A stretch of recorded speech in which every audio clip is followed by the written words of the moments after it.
My brothers and my sisters in Christ, God has blessed his people with many and varied gifts, talents, and abilities. Not all of us are called to be priests, but all of us are called to work for God just where we are.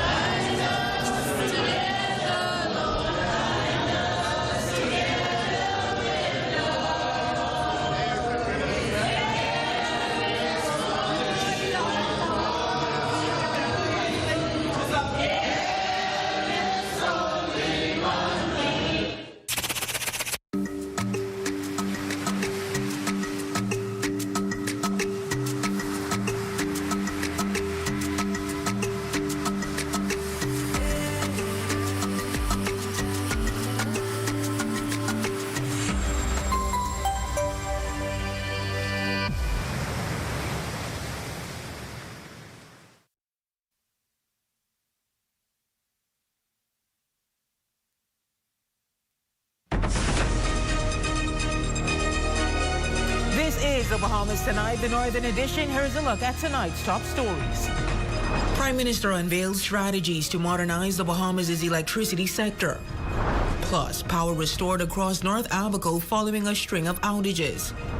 And Baku President weighs in on education officials' new diploma strategy. The Bahamas Tonight Northern Edition starts now.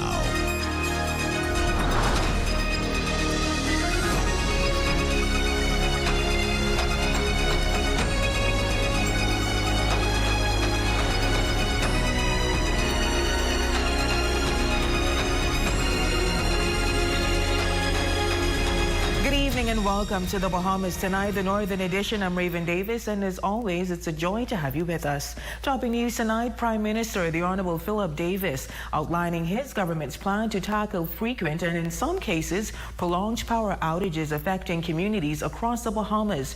During a televised national address Monday evening, the Prime Minister announced plans for a major overhaul of Bahamas Power and Light's aging energy infrastructure, with the Family Islands included in the government's wider energy strategy. The Prime Minister also acknowledged the scale of the challenge, revealing that much of the generation equipment outside New Providence is aging, unreliable, and in need of replacement. In the Family Islands, that number was 80%. And to keep the lights on at all, we rented engines for $40 million a year. Renting. Money out the door, and not $1 of it buying an asset we would own at the end. With the country facing the costly task of rebuilding its aging energy infrastructure, PM Davis says the government is taking a new approach. The Prime Minister says the plan is designed to modernize how energy is generated, stored, and distributed across the archipelago, with renewable energy playing a key role in the Family Islands. We have 23 microgrid and solar projects in development across the Family Islands. Close to 200 megawatts of new generation with Bahamian companies as partners on almost every project. The world has noticed. Moody's upgraded our credit outlook twice in the span of 1 year, after not doing so in nearly 2 decades, and cited our energy reform as one of the major reasons. That is how a crisis becomes an opportunity.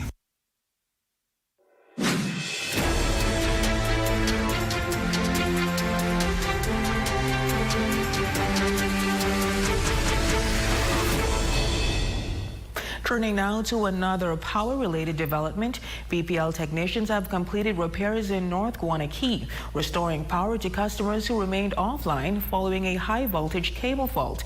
As of yesterday, BPL reported that service had been restored to 90% of customers, with a small pocket of consumers still without power. Now, today, officials confirmed that technicians successfully excavated, located, and spliced the faulty cable. As of 2 p.m. this afternoon, power had been restored to all feeders across North Abaco. Any residents still experiencing an outage are asked to contact BPL's 24-hour call center at 225-5275. In other news, as the Ministry of Education prepares to introduce new technical and vocational diplomas designed to recognize skills and abilities beyond traditional academics, Bahamas Educators, Counselors, and Allied Workers Union President Keisha Laroda is weighing in on what the change could mean for students and the workforce. Our Cheryl Dame has those details in this report. BECAWU President Keisha Laroda supporting proposed changes to the country's high school diploma system, saying it could provide a better way to recognize student achievement. This, as education officials acknowledges that not every student learns the same way. An attempt was made some years ago to bring some credibility and validity to the high school diploma. The diploma was heavily focused on the academic side of education, and any teacher who have taught for one day realizes that students learn in different ways and intelligence is expressed by different means. Some students may not be proficient in literature, but have the natural ability at auto mechanics or technical drawing. The proposed pathways are also designed to bridge the gap between education and the workforce. Education Minister, the Honorable Chester Cooper, has described technical and vocational education as the currency for tomorrow. And as the government pushes to better align with students learn with the skills needed in the economy, BECAWU President says formally recognizing those skills could also give employers a clearer picture of what graduates are capable of bringing to the workplace. I think it's a good idea for the business community who are going to hire these students to be more aware of what their strengths and proficiencies are. Insofar as the new diploma addresses these considerations, I am supportive. And as the ministry prepares to implement the new initiative in 2027, there is also the question of whether enough teachers will be in place to deliver them. The government has been working to address teacher shortage ahead of the new school year, and Laroda says those efforts are visible, but the real test will come when schools reopen. From what we can see, the government has identified the areas where there are shortages. They have engaged in institutions and countries. And I myself have been monitoring and assisting where possible. However, we won't know for certain until the schools are opened and operations have begun. As the new school year approaches, attention will not only be on teachers and students returning to the classroom, but also on the new direction government is taking with the country's education system. For the Bahamas Tonight, the Northern Edition, I'm Cheryl Dames. Thanks, Cheryl. And as the new school year approaches, families who may need a helping hand are being reminded that support is available. With questions surrounding how to access social services assistance, officials are now explaining the application process, the documents required, and just how long applicants may have to wait for help. Shalia Roll has that. As questions continue over how persons in need can access social services assistance, officials are explaining the process. Deputy Director of Social Services in the North, Jody Burrows, says applications begin through the Promise online system. Those without internet access can receive help at the Social Services office. Applicants must also provide supporting documents based on the assistance needed. For children, that includes a birth certificate and national insurance smart card, while school uniform assistants also require a recent report card. The household must have a valid passport or most recent voter's card, along with their national insurance smart card. And every household occupant, they must also have their, if it's an adult, passport or voter's card, and again a national insurance smart card. Once the application is completed, Burrows says it is automatically assigned to a caseworker. From there, a face-to-face interview is scheduled, allowing the caseworker to speak directly with the applicants and gather any additional information needed. That is number of rooms in your home, various things. Also income versus your expenses. If it is someone who is a pensioner, we require a letter from National Insurance that states the amount of your pension.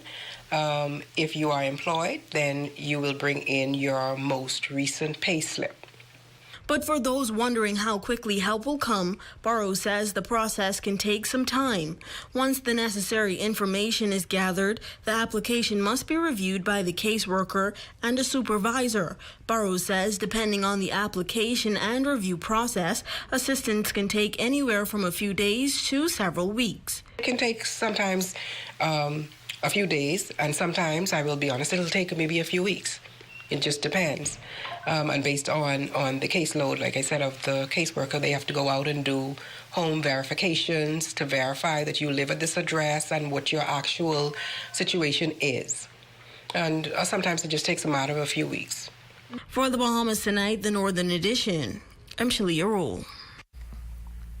In other news, another issue affecting some families is housing, with tenants raising concerns about their rights when landlords seek to have them removed from rental properties. ZNS News reached out to an attorney who explains what the law says and clarifies the rights of both landlords and tenants. Shalia Roll reports. When you hear the word eviction, you believe that a landlord can just throw your belongings outside and change the locks on the doors. But attorney Constance McDonald says that legal actions must be taken before an eviction notice is served. Normally in the magistrate's court, because most these landlord and tenant eviction notices happens in the magistrate's court. You have to write a letter to the magistrate or do what is called a summons. McDonald says both landlords and tenants have rights, and before someone can be legally removed from a rental property, certain steps have to be taken. That process may begin when rent has not been paid, a tenant has breached the rental agreement, or the tenancy has simply come to an end. An eviction notice reaches the court because you weren't paying your rent. So if you don't pay your rent and you get an eviction notice, the only thing you could do is perhaps try to gather up the money and beg for leniency in terms of, time to move out to find another apartment. But even then, McDonald says a tenant must be given time to move out. She explains that in many cases, that means a full month's notice, and that notice cannot simply start halfway through a rental period. So, if your rent runs from the first of the month to the end of the month, the notice should account for that full rental period before you are required to vacate. If the tenancy is month to month, then you have to give the tenant a full month's notice before you can evict them. Usually eviction occurs when the tenant is not paying the rent. And the lease agreement will make provision that if you don't pay your rent for a certain period of time, then after that time period has expired, the landlord can evict you from the premises. For the Bahamas Tonight, the Northern Edition, I'm Shalia Roll.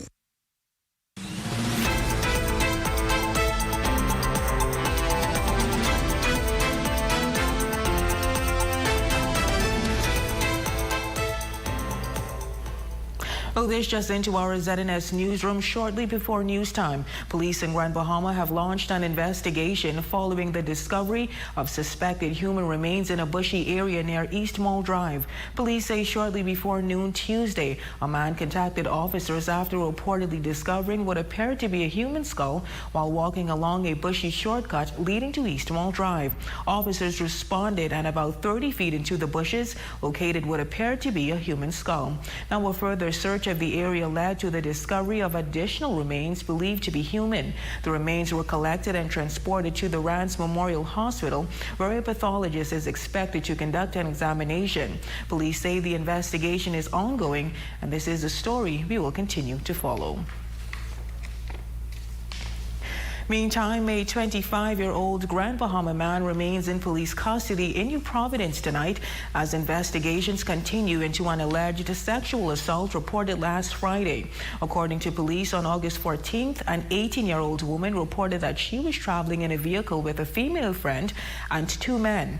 Police say after the other passengers were dropped off, the woman remained in the vehicle with the 25-year-old driver. The complainant told police that she later lost consciousness and regained consciousness at around 6 a.m. She subsequently reported that she had been sexually assaulted. ZNS News spoke by telephone Monday with the man's mother, Wendy Fox. Fox says she does not condone sexual assault but maintains that her son is innocent. She says her son told her that the encounter was consensual. The 25-year-old man turned himself into police custody on Saturday, August 15th. Fox told ZNS News that as of Tuesday evening, he had not been charged and remained in police custody following what she says is a 72-hour extension of his detention. ZNS News also reached out to police who confirmed that investigations into the matter are continuing. And still to come. A Grand Bahama designer turns her passion for fitness into a business. We'll have the details of that story, sports, and more when we come back.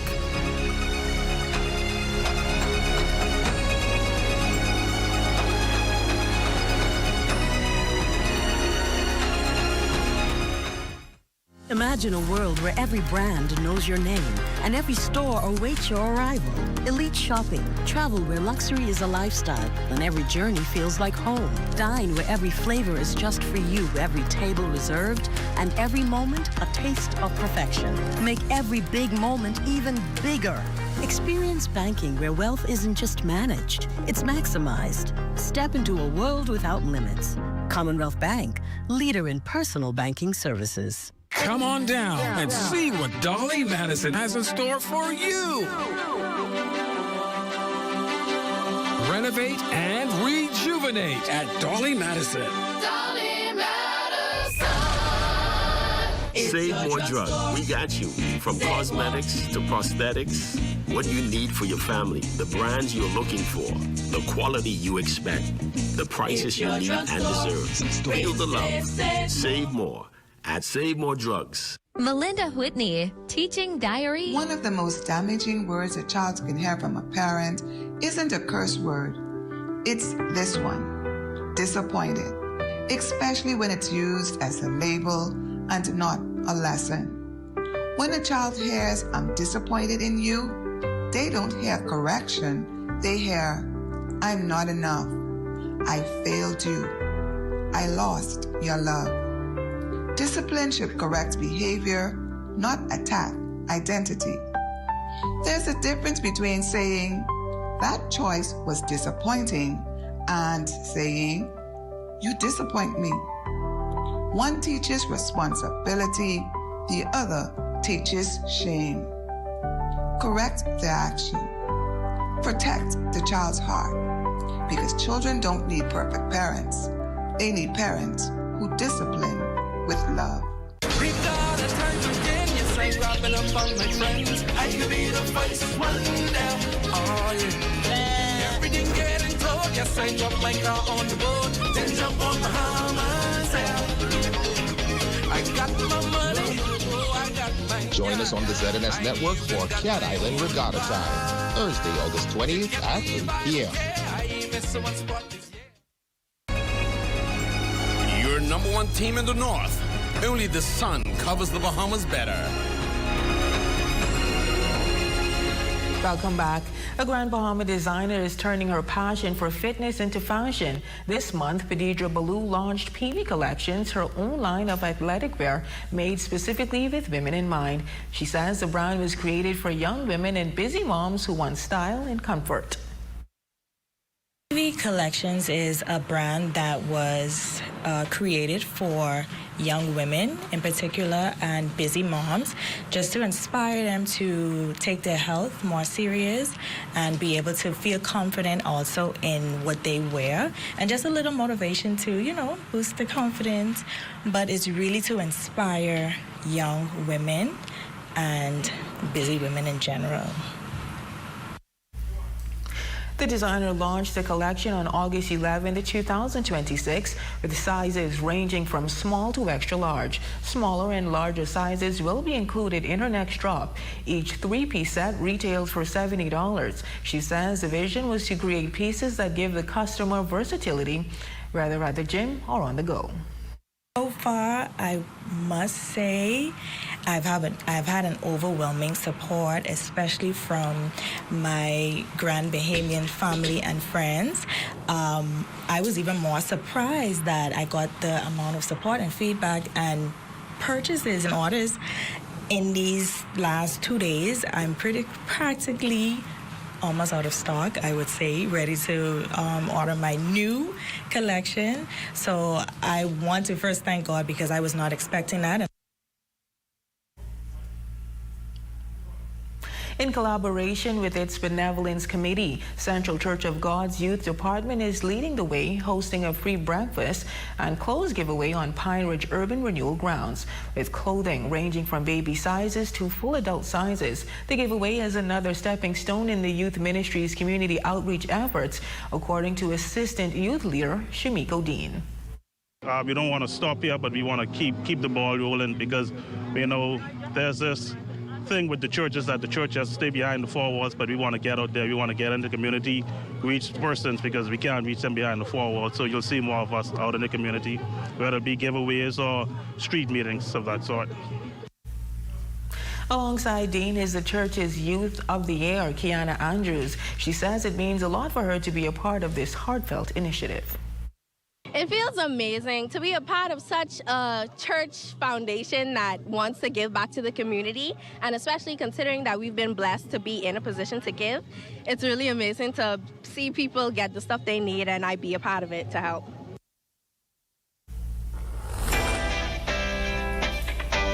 We salute our Facebook friend of the day, Raquel Davis. We thank you so much for your support and hope you are enjoying your day. And that is a look at stories making news. Matthew, what's happening in sports? Corporate League just wrapped up, so we're going to have a bit of a recap and a little bit more in-depth in details about how that went with the title game. Awesome. Thank you for that, Matthew. Well, don't go away. We'll be right back right after this.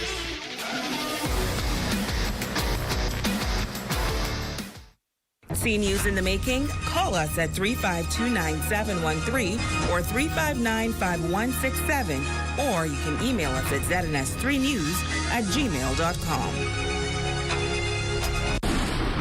Hey, what are you doing? I'm self-insuring my investments, starting with this tarp. We all remember the blue tarps after the storm. Let's make sure that we are covered with more than a tarp. Don't allow your investment to be at risk. Protect your investment with one of our insurance policies. Nobody does it better. It's your At Save More Drugs, we got you. We got what you want. We got what you need. We got what you came for. The quality you expect. The prices you need and deserve. Save more at Save More Drugs. This is where it happens. Those moments that impact our lives. Giving you the information that you need this hurricane season. Wherever there is news, we're there.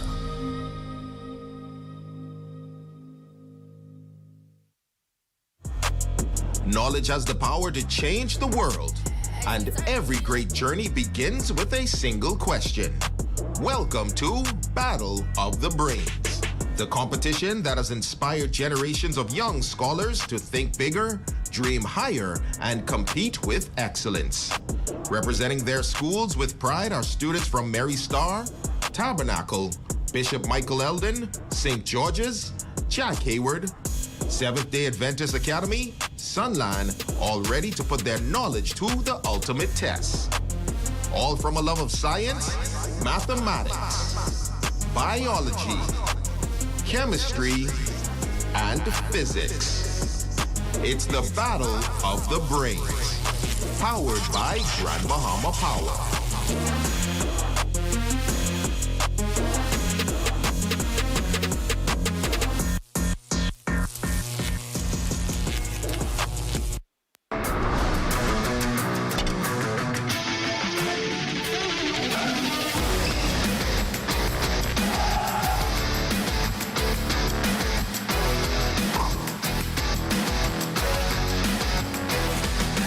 day, another dollar, and another Tuesday edition of your ZNS Total Sports Cave.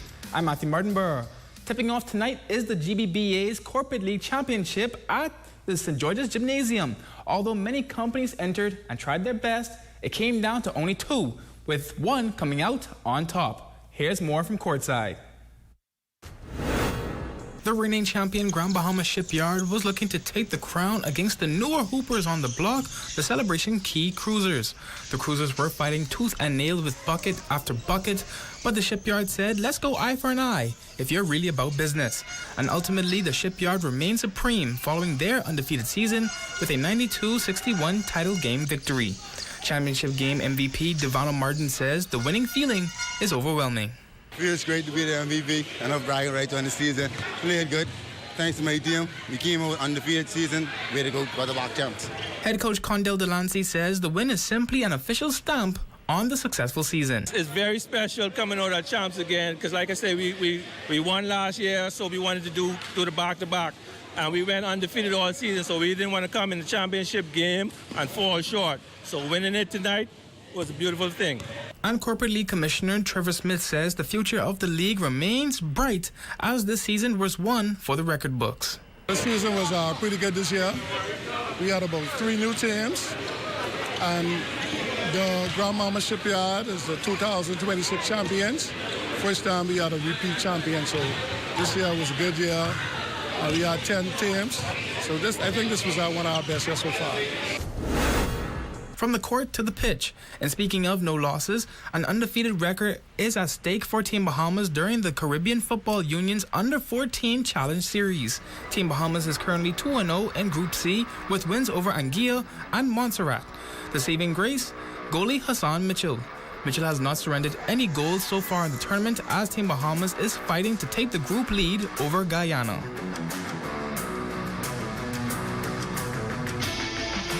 And with that, your evening sports final whistle blows. But your local forecast is next. I'm Matthew Martinborough, and I'll see you on the sidelines. Tonight's weather forecast is brought to you by Royal Star Assurance. 'Cause it's so beautiful.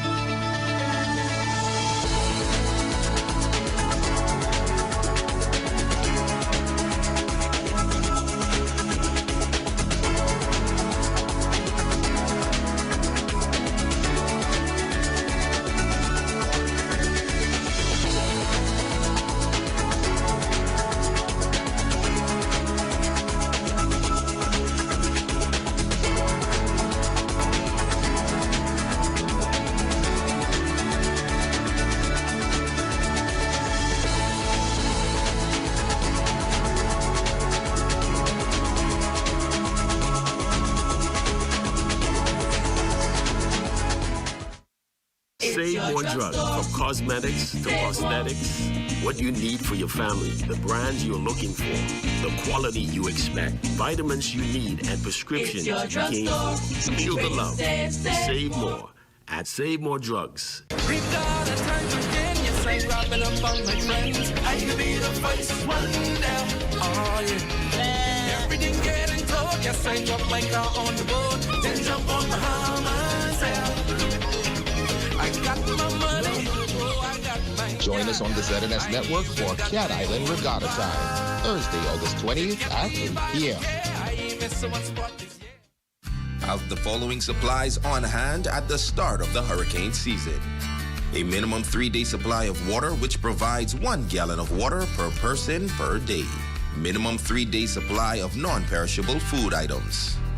Flashlights and extra batteries. A battery-powered radio to receive broadcasts that will keep you informed of the storm. A first aid kit. A 7-day supply of any prescribed medication. Don't be caught off guard this hurricane season. Be prepared. Put it in. Let's keep it clean. Yeah. Put it in the trash, my guy. Not on the ground, not on the beach, not in the bush, not in the street. No, yeah. Just put it in the trash, my guy. not on the ground, not on the beach, not in the bush, not on the streets. Just put it in the trash, my guy.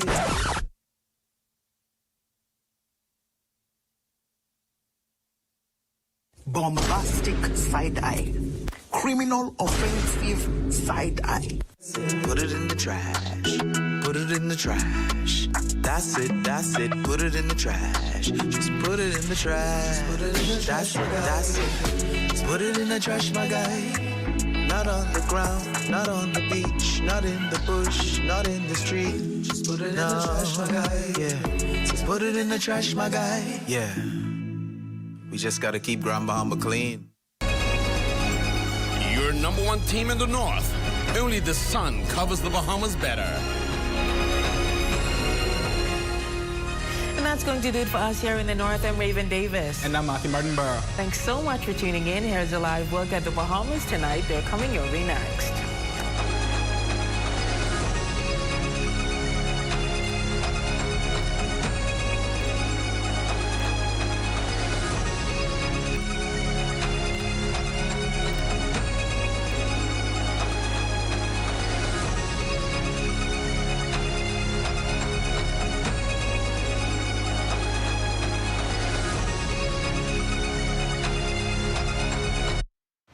I'm Gorville Pyfrom. Swift action at BPL. Prime Minister Davis announces sweeping changes to the company's overtime policy in the face of recent revelations of alleged abuses.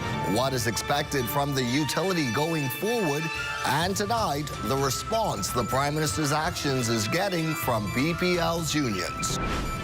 Tonight, we take a closer look at the psychological impact of sexual abuse, how survivors of this trauma struggle with picking up the pieces and moving on with their lives. And a new initiative launched to get more locally grown food into stores, restaurants, and eventually your kitchen tables. The Bahamas Tonight, the national report starts now.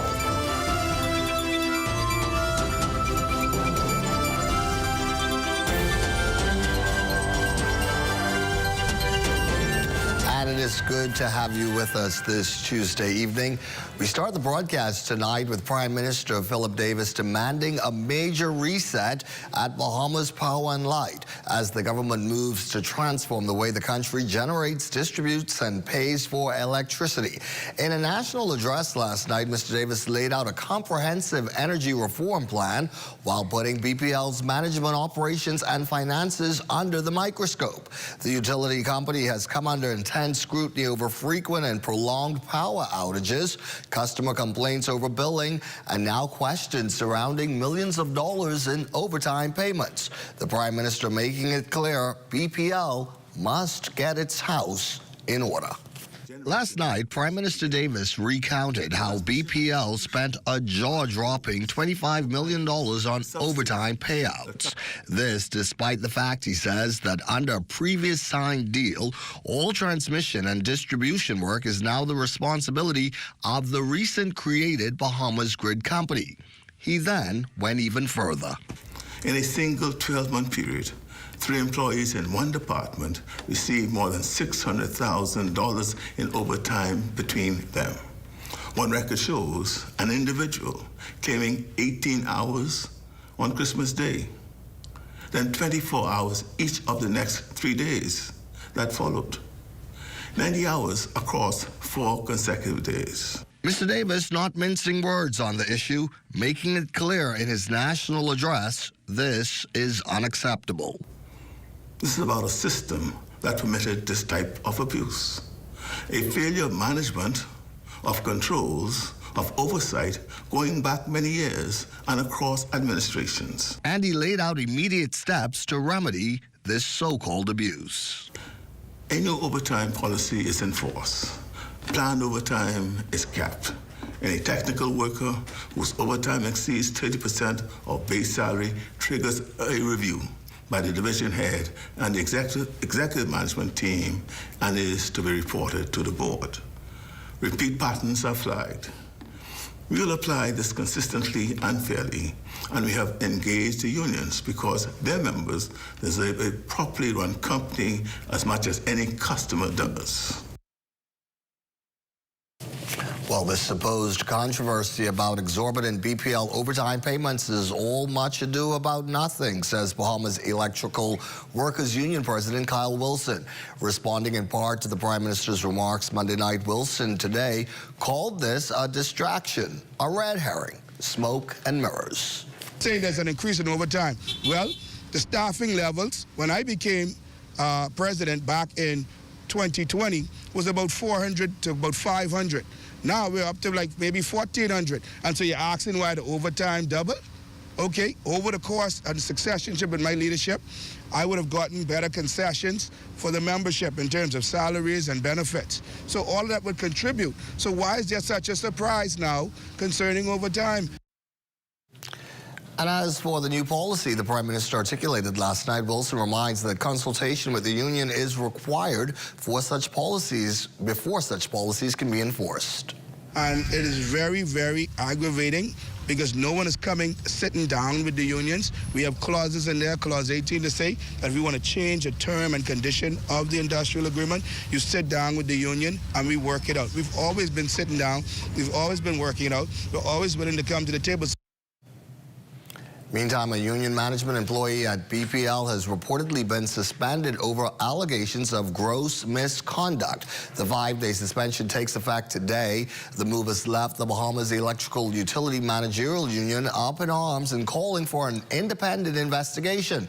The union says it is concerned that no evidence has been presented to substantiate the allegation against the employee, and at no point has the company provided evidence demonstrating that the conduct of its member, performance or actions were unacceptable or contrary to the company. The union maintains that accountability regarding overtime cannot begin and end with frontline employees, but all levels of management involved in the decision-making process. The union is also condemning the leakage of employees' confidential information, calling for the identification of those involved in the action and for police protection and security for the affected staff members whose personal information was made public. Also here tonight, the opposition Free National Movement is weighing in on the latest wave of power outages at Bahamas Power and Light, outages that have disrupted thousands of consumers and are raising fresh concerns over the reliability of the country's electricity supply. For that story, we turn to our LaDawn Davis. Frequent power outages amid scorching summer temperatures have caused frustration for thousands of BPL consumers, many of whom have been forced to endure prolonged periods without electricity. In wake of these blackouts, opposition leader Michael Pintard is criticizing the $8.45 rebate reflected on the July bill for some customers due to previous power interruptions. There are people who are crying, screaming that they've lost computers, refrigerators, washing machines, all kinds of appliances, and there seemed to be no remedy. And then the government comes with a little over $8 as their solution to the problem. A consumer himself, Pintard says for many Bahamians, access to a reliable power supply is not a luxury, but a necessity, particularly during periods of extreme heat when residents depend on electricity for cooling and other essential needs. There are people who require the electricity to be on so that the machine that's keeping them alive can work.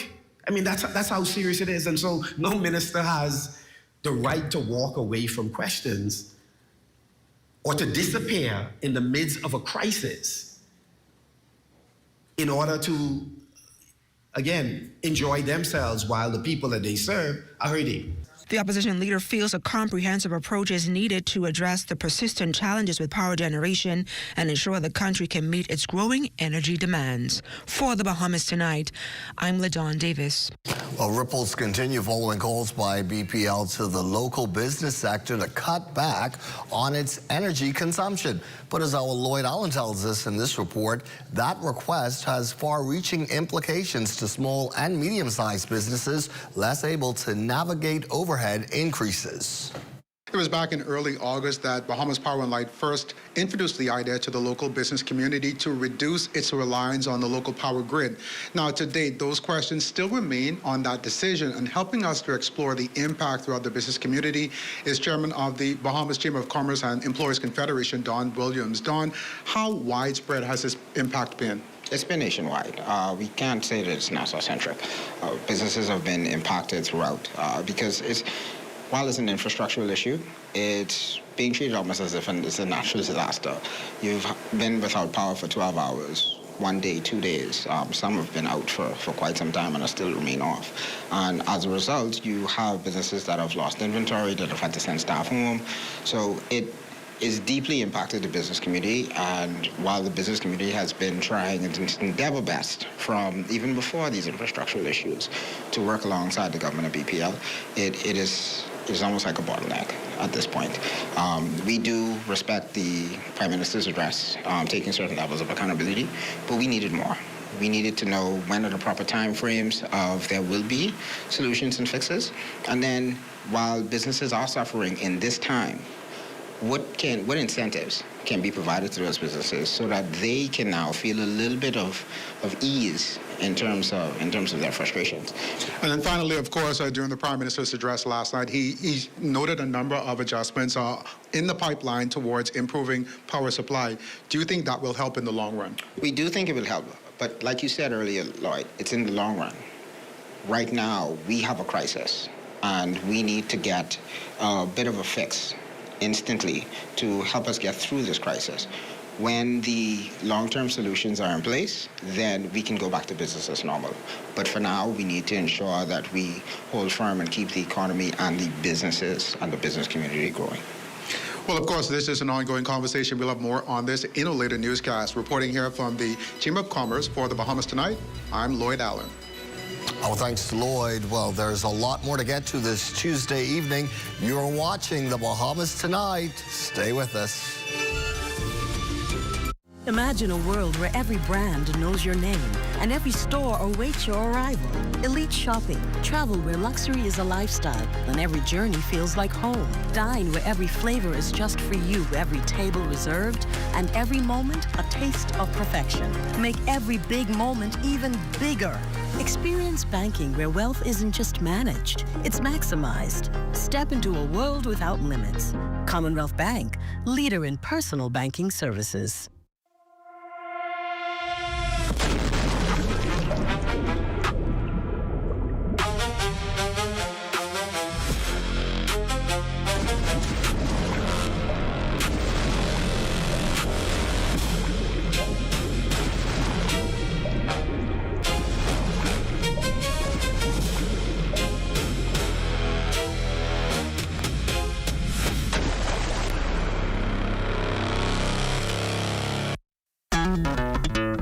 Throughout our lifetime, we must all make decisions. No matter how we choose, the right one just needs to be made.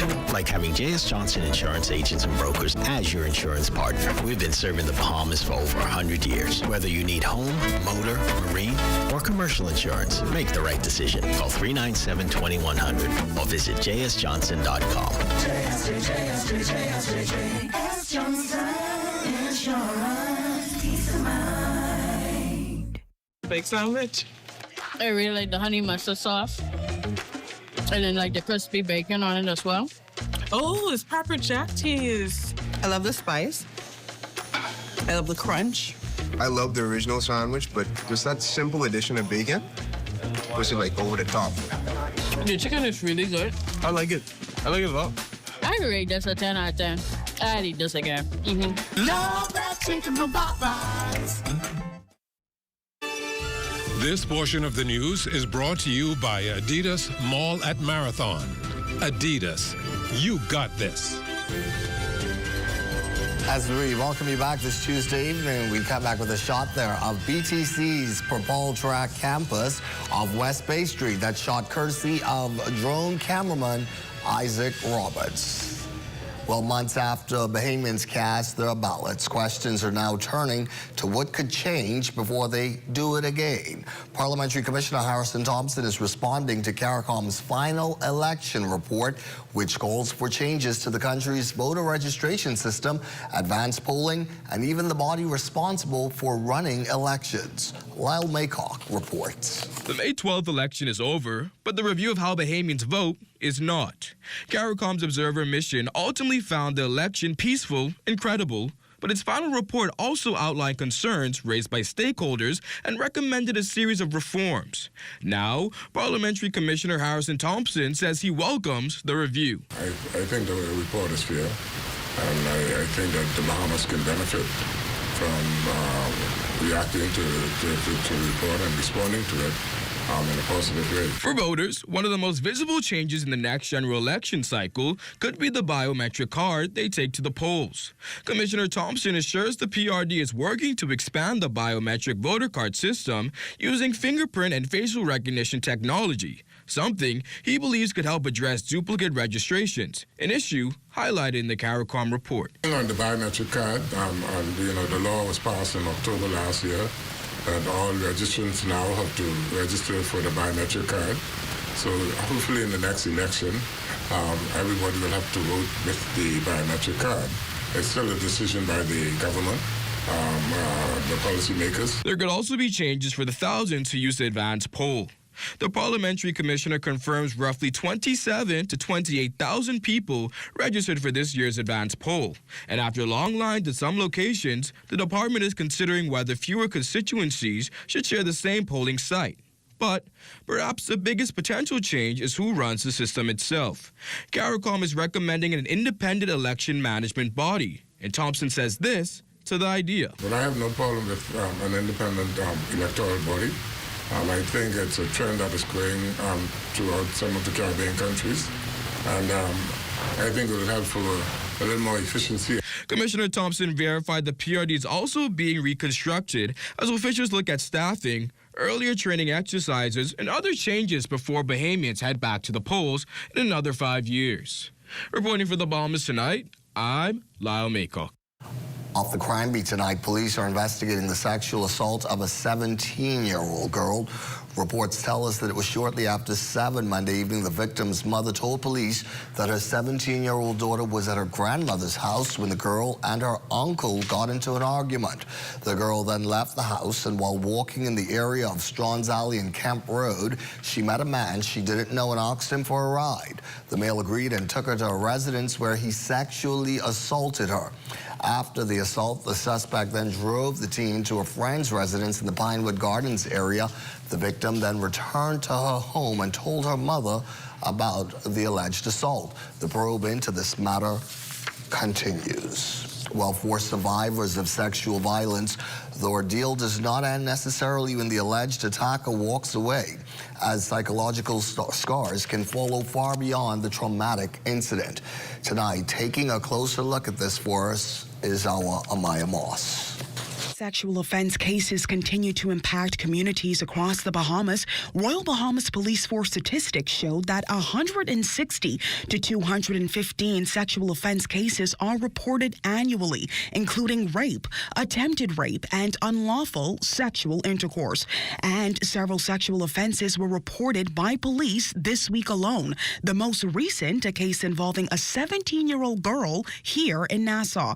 These reports are forcing attention beyond the crime itself, but to the psychological wreckage survivors can be left carrying along after the encounter ends. Here's more from cognitive behavioral therapist Dr. Harrison Thompson.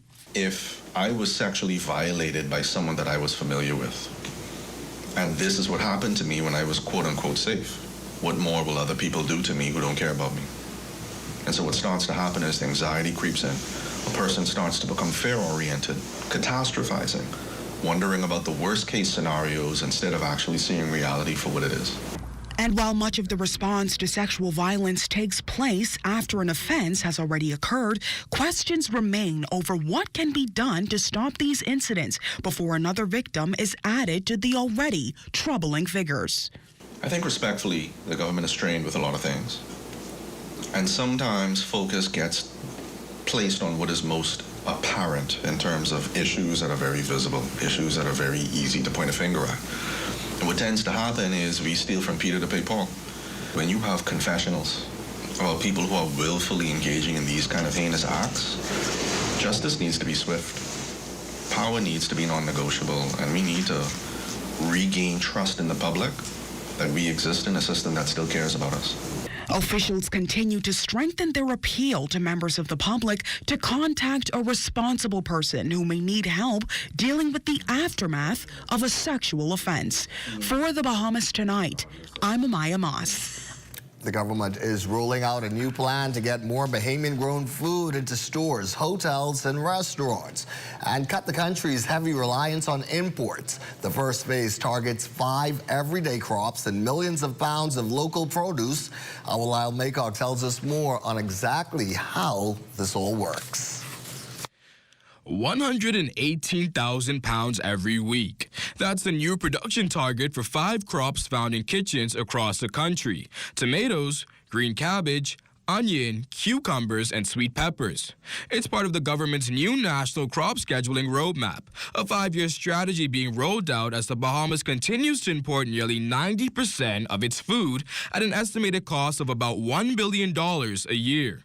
Agriculture and Marine Resources Minister, the Honorable Jomo Campbell, explains. This initiative is about building a more coordinated, resilient, and commercially sustainable agriculture sector, one that produces more, imports less, and feeds more Bahamians.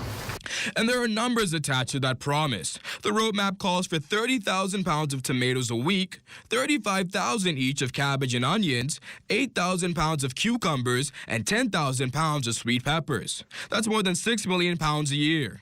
BAIC Assistant General Manager John Burrows contends the difference is what happens before a seed even goes into the ground. The crop schedule is a demand-based program, meaning that we've met with stakeholders to identify key crops that the stakeholders are interested in purchasing from farmers. It will bring stability to agriculture, to farmers. They are not only the produce that they produce, but the revenues as well. So gone are the days with a properly implemented crop schedule of wastage and gluts. But growing it is only part of the equation. The food still has to survive the journey to market. BAIC General Manager Troy Sampson outlines a cold chain system that will use packing houses and refrigerated containers to keep produce at a stable temperature as it moves from Family Island farms to New Providence. They'll be in reefer containers where they'll be at a stable temperature from the packing house to wherever it is we're delivering in New Providence. The rollout begins in Abaco Wednesday before expanding to other Family Islands. And officials say Bahamians should be able to taste the results by the first quarter of 2027. For the Bahamas Tonight, I'm Lyle Maycock. This portion of the news is brought to you by Folk Call Smart Pass, the smart way to pay at the pump.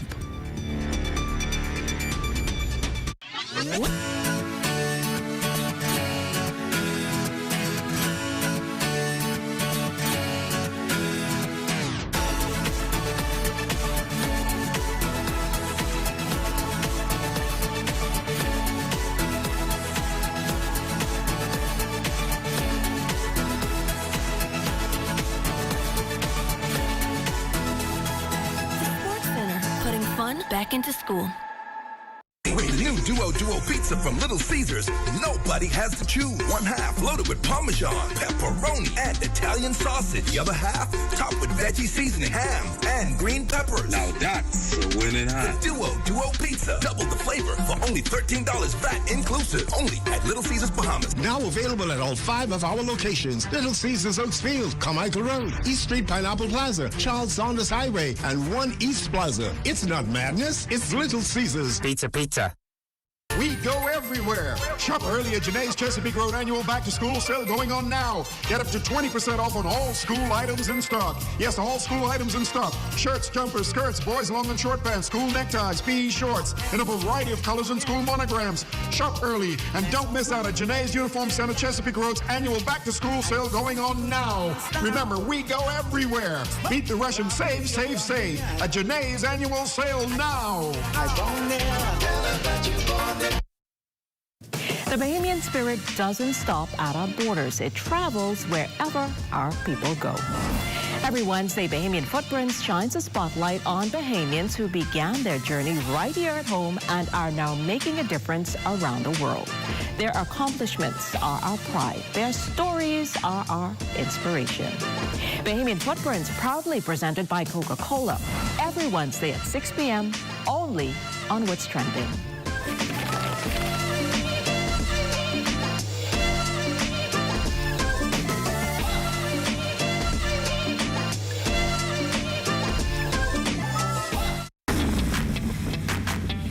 Introducing the Focal Smart Pass app that helps you to fuel up faster.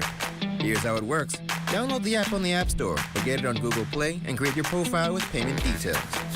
Visit your nearest Shell station. Open the app, scan the pump's QR code, select your payment amount, and begin fueling. Say goodbye to cash and cards because the Focal Smart Pass offers secure and convenient payment options right at your fingertips. Download Focal Smart Pass now and fuel up faster today.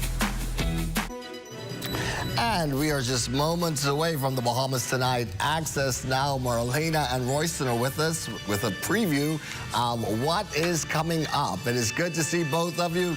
Exciting show ahead. Corvell, you know, it's always exciting to see you doing an excellent job over there.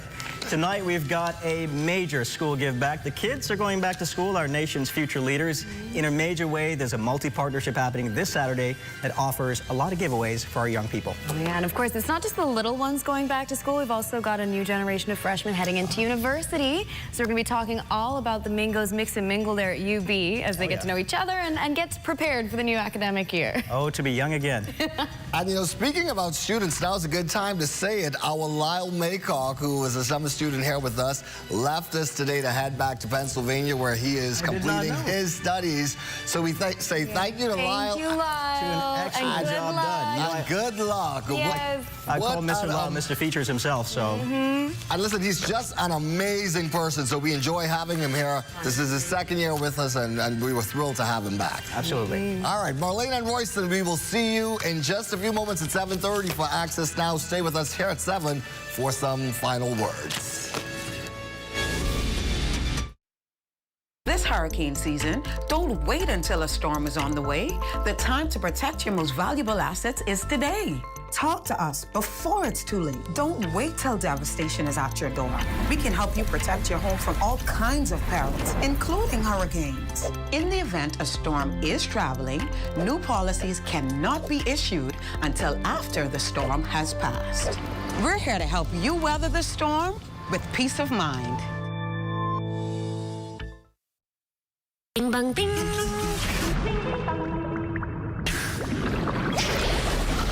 Bing bang bing. Bing bing bang. Bang bang bang. Bing bang bing. Bing bang bing. Bing bing bang. Bang bang bang.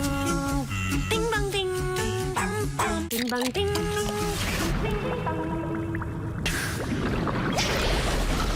Bing bang bing. Bing bing bang. Sunsea, good friends. And bold new flavor has arrived in the Bahamas. Introducing the new Jalapeno Ranch Cheeseburger. Spicy jalapenos, cool ranch, fresh Wendy's beef. One perfect balance. This isn't a heat you run from, you enjoy it. Bring the heat. Keep the cool with Wendy's new Jalapeno Ranch Cheeseburger.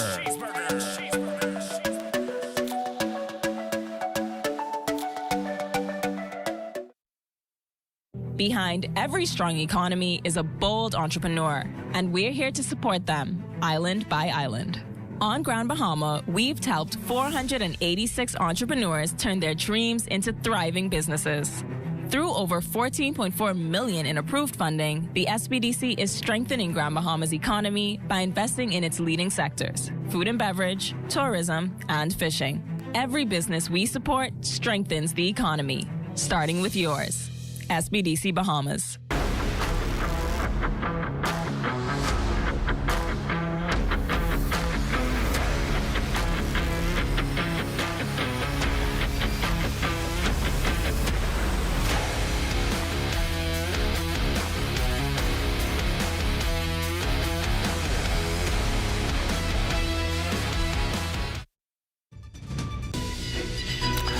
Well, I hope you'll join me again tonight at 11 for the Late Night Report. Marlena and Royston coming up next as the Bahamas Tonight continues with Access Now. I'm Corvell Pyfrom.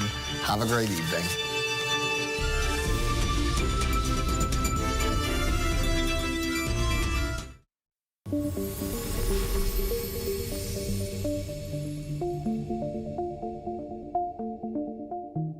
As Bahamas Power and Light Company Limited advances the new energy era, the company remains committed to modernizing the grid while protecting the communities and environments it serves. BPL's Director of Energy Supply, Jeffrey Davis, explains what must be evaluated before a project moves forward.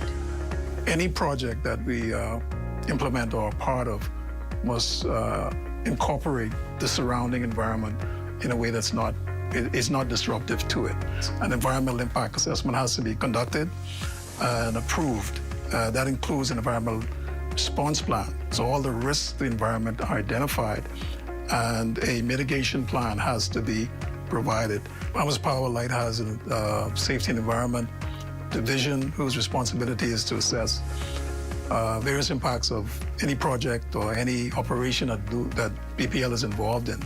Environmental scientist Dr. Neely Murphy explains some of the factors that should be considered when major energy infrastructure is being developed. We definitely need to consider what is at that site. Is that site complete with pine trees, which are protected species? Are there wetlands? Are there birds that frequent the area? And so once we look at that site and we determine whether this activity can happen at the site, we have to ensure that there is some kind of balance and that once this site is completely disturbed, that the functions that this site would have carried out in the environment are replicated someplace else. And so for BPL and for energy, we look at the site as a whole and we determine how we could proceed with the specific site. Through careful planning, assessment, and monitoring, BPL continues to work to balance the country's evolving energy needs while protecting the land that we call home.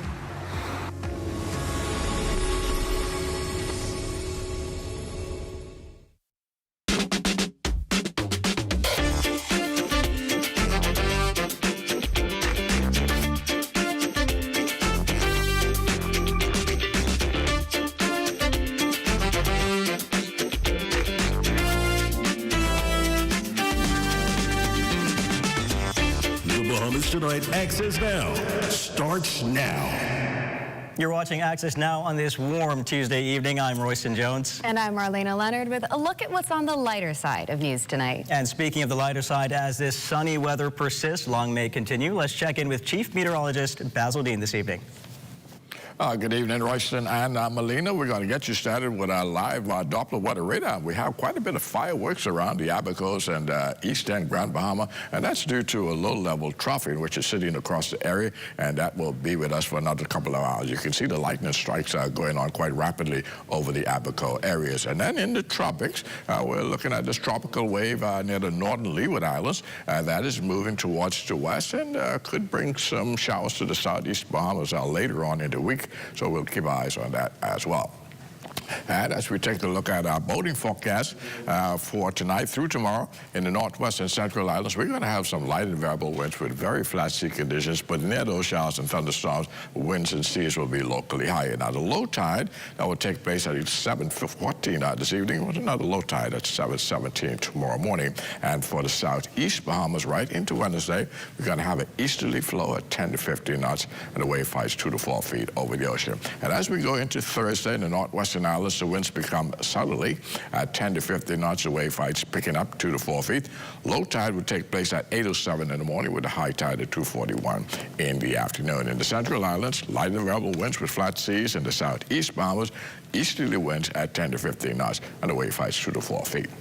And that's going to do it for your boating forecast. It's time now for your international temperatures, and they are brought to you by Royal Star Assurance. Somebody loosening up all she screw. My friend beware when she doing nails and hair and she asks you for a dime. When you go away, she don't care if you overstay, cause when the dog on the cat will play. But don't you know that while you are looking for sugar, someone's gonna taste your heart. And that's going to do it for your international temperatures, brought to you by Raw Star Insurance. But join me at 11 o'clock for a full weather update. Thanks so much, Basil. Now, of course, the weather has been weathering. Yes. I was passing Sandy Porch Beach today, and I think it takes a real type of strength to sit in that sun for hours at a time. And I saw what can only be described as the lobster effect. In fact, I'm going to say it, the boiled lobster effect. You know what I'm talking about? That high hue of orange? Yes. That's not tanned. No, that's pain. That's blinked. Yeah, that's pain. That's pain. Okay, speaking of strengthening, students learn math remains a top priority for Education Minister as the school semester begins. Plus, you be welcoming new students with a mix and mingle today. And months before the official Junkanoo season starts, the Genesis Warhawks receive a financial boost. Then in sports, the Baja boys continue to impress at the CFU Challenge Series. But first, a big back-to-school extravaganza set for the St. Barnabas constituency this weekend. We've got a live preview coming up and some very special guests. That's right. You're watching the Bahamas Tonight. Access now. Stay with us. Carrie's Fabric and Uniform Store wants to get you ready for back to school. Don't be no fool, stay in school. They have ready-made uniforms and uniform fabrics for almost every school in the Bahamas. At Carrie's, find skirts, blouses, shirts, jumpers, boy shorts and long pants, neckties, socks, and more. You can even have your uniform skirts custom made. Check out our selection of embroidered cotton shirts. That's Carrie's Fabric and Uniform Store on Mackey Street. Call us at 393-0758 or 817-0758. Come and visit us at Shop Smart, 'cause everything is here. Yes, we have it all for you. Toys, clothing, office supplies, appliances, custom cut blinds, bedding, drapes, and rugs. Come and visit us on Mackey Street, 2 blocks down from Wolf Road. Call us at 698-1052. Shop Smart, Shop Smart, that's Shop Smart. Oh, everything is here. Is taking a quick break, but don't worry, we'll be back Monday, August 24th, just in time for back to school. Fresh stories, big trends, more fun. What's trending back at 6 p.m. only on the ZNS network. So you're planning to weather the storm at home. You've bypassed all the shelters, your preparation is complete, and so are your emergency kits. You're ready. But what happens if the storm changes direction and it's a direct hit? What's your evacuation plan? If you don't have one, make one. And remember, take into account the location of your house, whether it's near beaches, canals, or it sits in a flood-prone area, and be realistic about the evacuation plan. Plan what to take. In its simplest form, take only what you cannot afford to lose. Have a go bag ready and a discussion beforehand what bag contents should consist of, like toiletries, medication, change of clothing, and important documents in a waterproof folder. Take inventory of your home, pictures included. Make sure your vehicle has a full tank of gas. Decide your destination and the best route. If you can't get out, find safety in the highest level of your home. And as always, be sure to pay close attention to the ZNS network for weather updates. This season, be weather smart, weather safe. The Bahamian spirit doesn't stop at our borders. It travels wherever our people go. Every Wednesday, Bahamian Footprints shines a spotlight on Bahamians who began their journey right here at home and are now making a difference around the world. Their accomplishments are our pride. Their stories are our inspiration. Bahamian Footprints, proudly presented by Coca-Cola, every Wednesday at 6 p.m., only on What's Trending.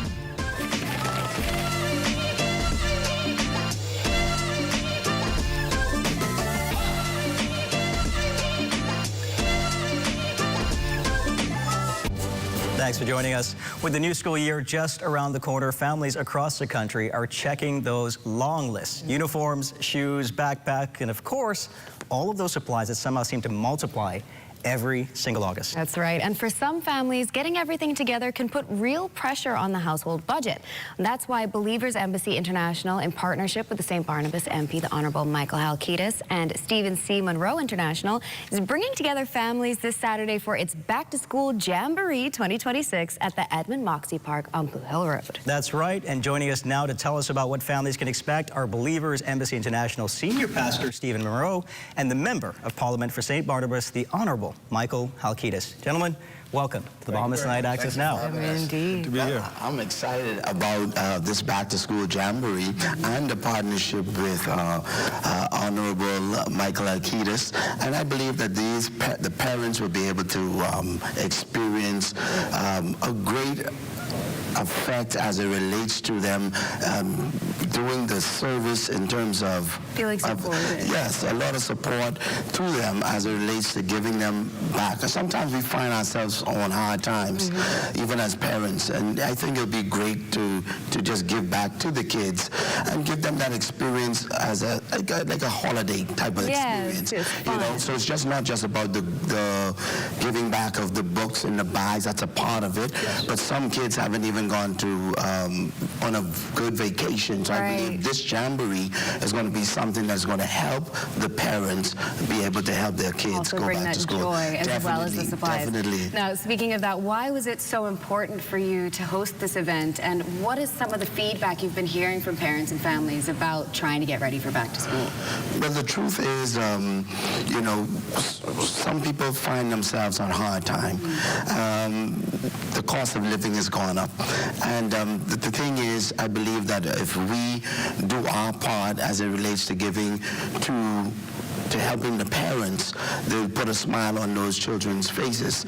And of course, I believe that the kids, too, even in them receiving these gifts, gives them that smile on their face, and also the experience that they experience from this give back will be able to help them maybe even do better in school. Yeah, go into school with the right attitude, feeling positive. Motivates you, gets you know, it reminds me that, you know, 10 years we've been in existence with this, and 10 years ago I was riding through Baintown area, in the St. Barnabas area, and saw kids going back to school with tattered clothes and shoes and different things like that, and the compassion came from there.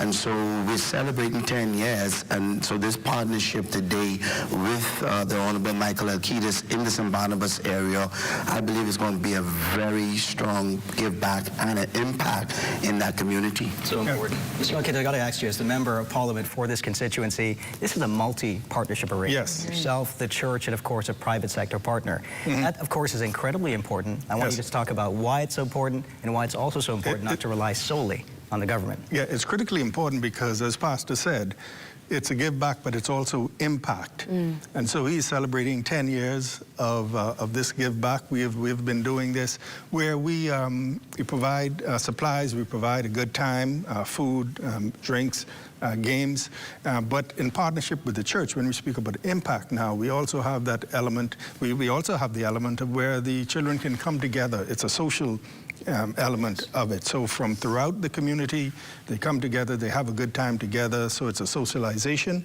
And as well now with the church involved, we have the ability now to impart some life lessons and some, you know, moral lessons, and so we expect to have a wonderful time.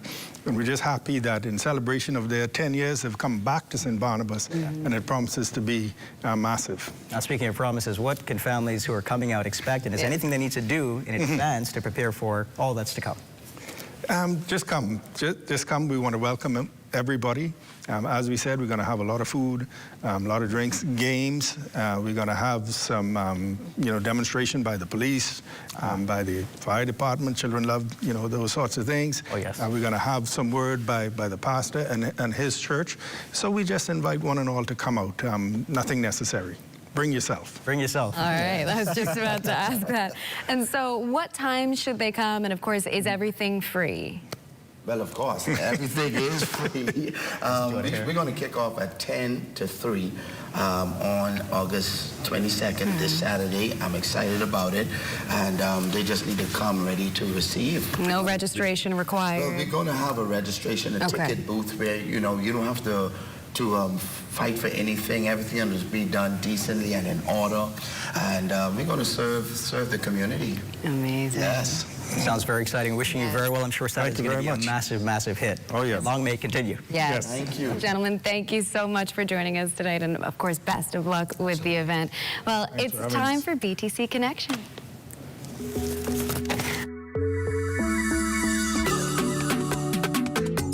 My first impression when I heard that BTC was offering an unlimited plan, it was almost too good to believe.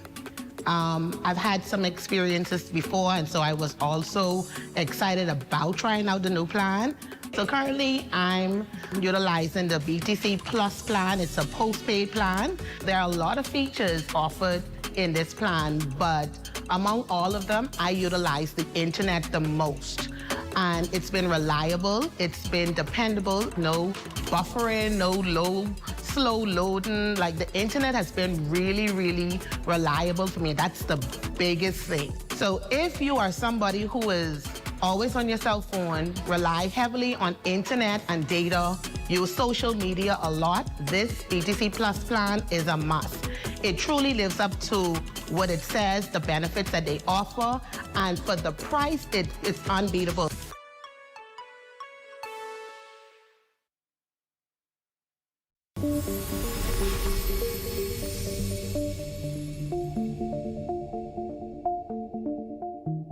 As Bahamas Power and Light Company Limited advances the new energy era, the company remains committed to modernizing the grid while protecting the communities and environments it serves. BPL's Director of Energy Supply, Jeffrey Davis, explains what must be evaluated before a project moves forward. Any project that we implement or are part of must incorporate the surrounding environment in a way that's not disruptive to it. An environmental impact assessment has to be conducted and approved. That includes an environmental response plan. So all the risks to the environment are identified, and a mitigation plan has to be provided. Bahamas Power and Light has a safety and environment division whose responsibility is to assess various impacts of any project or any operation that BPL is involved in. Environmental scientist Dr. Neely Murphy explains some of the factors that should be considered when major energy infrastructure is being developed. We definitely need to consider what is at that site. Is that site complete with pine trees, which are protected species? Are there wetlands? Are there birds that frequent the area? And so once we look at that site and we determine whether this activity can happen at the site, we have to ensure that there is some kind of balance, and that once this site is completely disturbed, that the functions that this site would have carried out in the environment are replicated someplace else. And so for BPL and for energy, we look at the site as a whole and we determine how we could proceed with the specific site. Through careful planning, assessments, and monitoring, BPL continues to work to balance the country's evolving energy needs while protecting the land that we call home.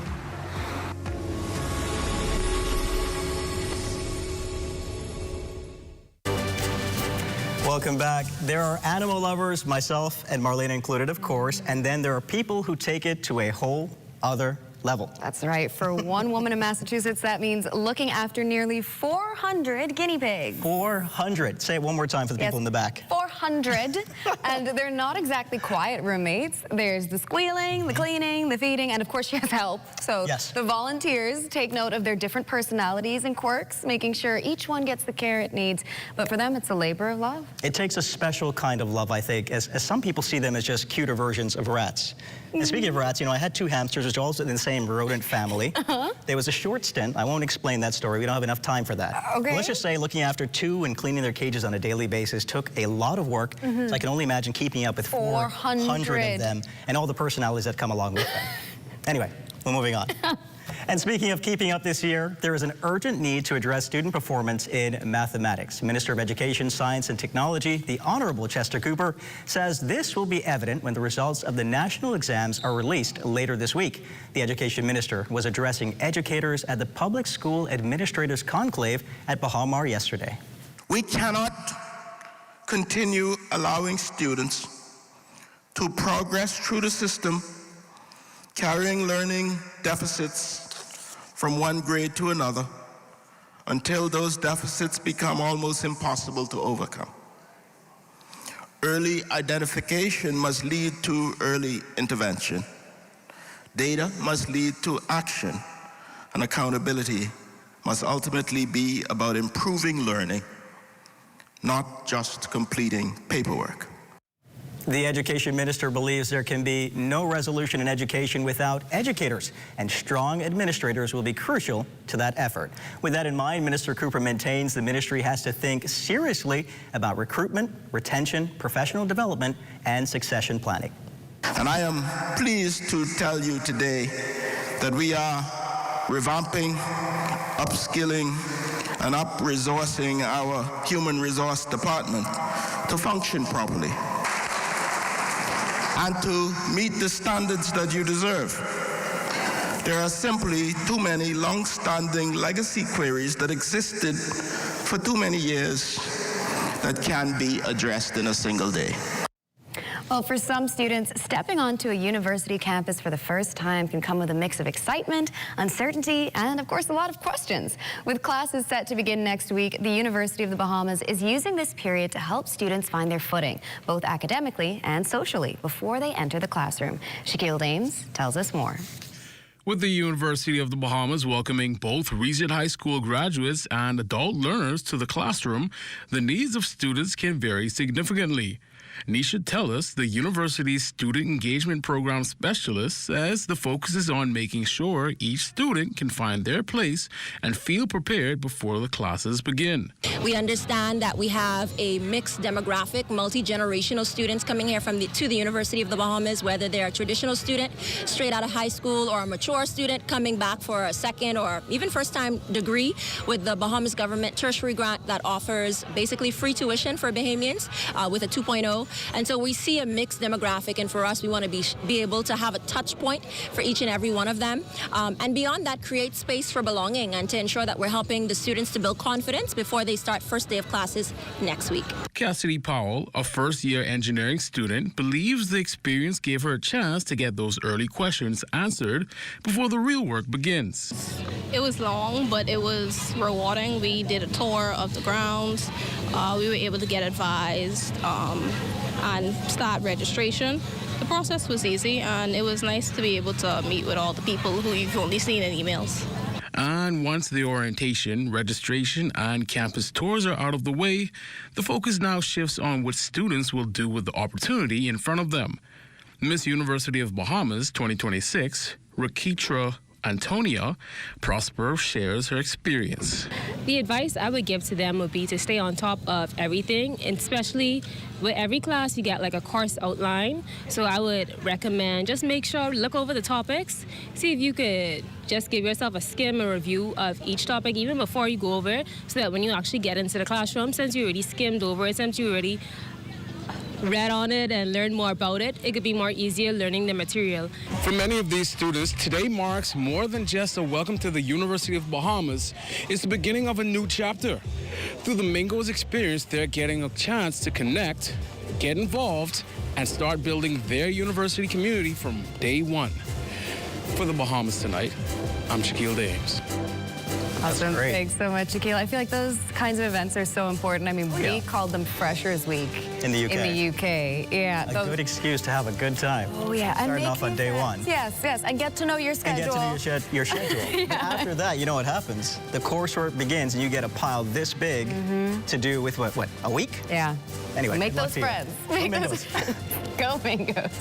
Stay with us. You're watching Access Now.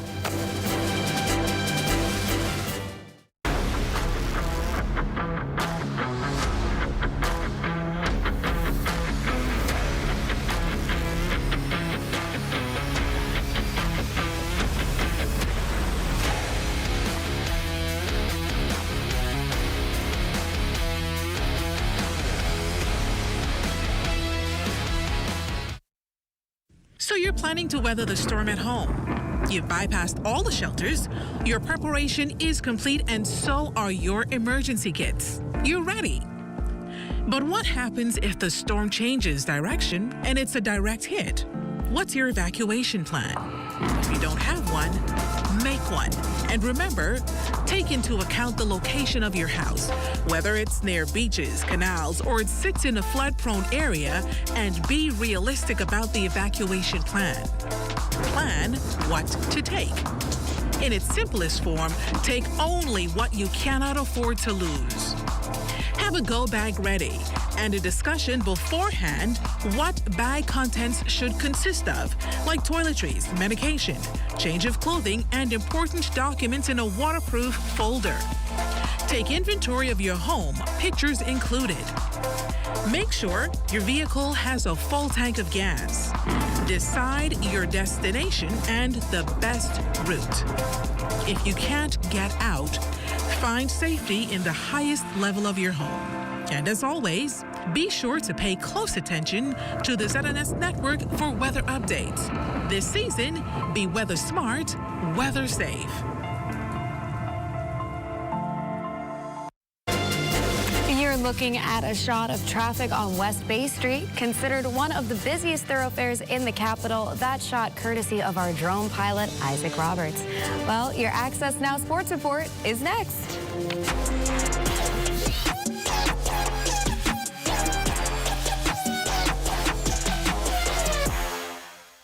Welcome to your Tuesday Sports Check, everyone. I'm Amajal Knowles. We start things off on the pitch as the Bahamas boys 14U soccer team over in Punta Cana in the Dominican Republic for the Caribbean Football Union's Challenge Series, and the Baja boys would put on a show taking on Montserrat.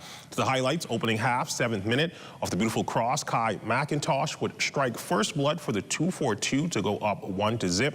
16th minute, team captain Dirk Simmons with the fancy footwork here to find the back of the net with this powerful long-range strike to put the Bahamas up 2-0. 33rd minute, the Bahamas catching Montserrat sleeping on the counterattack, and Kai McIntosh yet again calmly finding the back of the net to put the 2-4-2 up 3-0, and that would be the lead at the half. 48th minute, Aiden Bannister would be the quickest person to react after the Montserrat goalkeeper would make the initial save to get this goal off the rebound to put the Bahamas up 4-0 to help the Baja boys cruise to the 5-0 win and improve to 2-0 so far in the tournament. Bahamas has a rest day today and are set to take on Guyana on Wednesday at 9:30 a.m. And after a highly touted collegiate career and being a mainstay on the Bahamian national basketball team, Dayton Albury now officially set to enter the pro ranks after putting pen to paper and inking his first professional contract. Swanson Gibson Jr. has that story. Set to take over the Euro basketball scene is floor general Dayton Albury. The past few years, he made his mark in college ball, climbing the ranks and exceeding expectations at the JUCO and NCAA Division I levels. Albury signed with the Freiburg Olympic Basketball Club, looking to take the Swiss Basketball League by storm.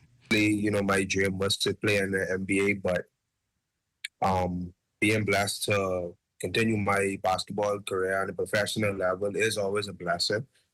And obviously it's an adjustment, but I can't really get started. You know, I'm always open to learning and always open to getting better, and I'm ready to enjoy this process.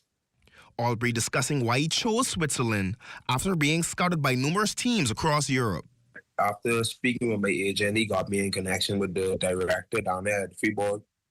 And we had a good conversation, like the way their program is run. They're a very winning program, very experienced program. Love their offense, love their defensive schemes. Caught a little bond with the coach, and, you know, they were willing to do anything to make sure I was comfortable. The 24-year-old guard reflected on playing in the FIBA World Cup qualifiers this past July and the perspective gained. Experience was crazy. Obviously, you know, when you're playing with such high-level guys like the BJs and the Buddies and Derek Gordons, you learn so much just from, you know, being around them every day, seeing their practice habits, seeing their habits on and off the court. Albury now looking to apply his ball knowledge in Euro hoops as he and his new squad hit the ground running this fall. Reporting for ZNS Total Sports, I'm Swanson Gibson Jr. Thanks, Swanson. In esports news, a major breakthrough for the Bahamas on a regional scale. Bahamas' NBA 2K 3-on-3 team finished first out of 7 countries in the Global Esports Regional Qualifiers. The team of Dwight Clark Jr., Jeremiah Cooper Jr., and Clint Newry would battle through 3 tiebreakers to defeat Puerto Rico and Dominican Republic. With the win, it gives the Bahamas a strong result in its bid to advance through to the Global Esports Games qualification process. As for the other teams and how they fared, eFootball finished 2-4. They would not move on. Clash Royale came 7th out of 12 countries and would not advance as well. MLB came 5th out of 8 countries, and they also would not advance.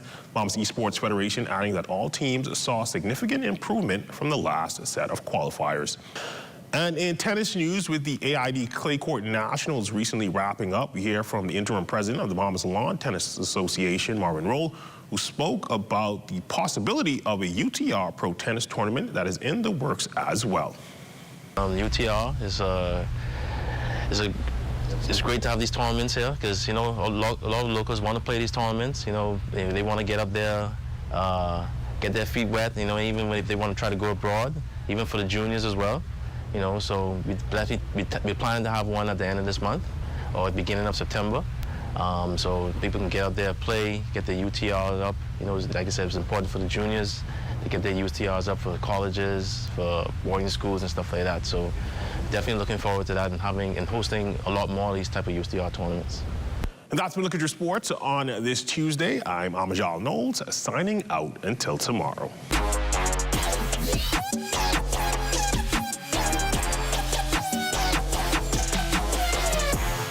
Thank you so much, Amajal. For anyone wondering about that story of the hamsters, let's just say it's a short-lived Hunger Games story. If you want to know more, we don't have time now, but I'll tell you. If you ask me on the street and you see me and you want to know that story, I will tell you. That's going to do it for Access Now for tonight. I don't know that I want to know that story. Stay tuned for the rundown with Howard Grant. Good night, everybody. Good night, everybody. My dad, you did it. Oh.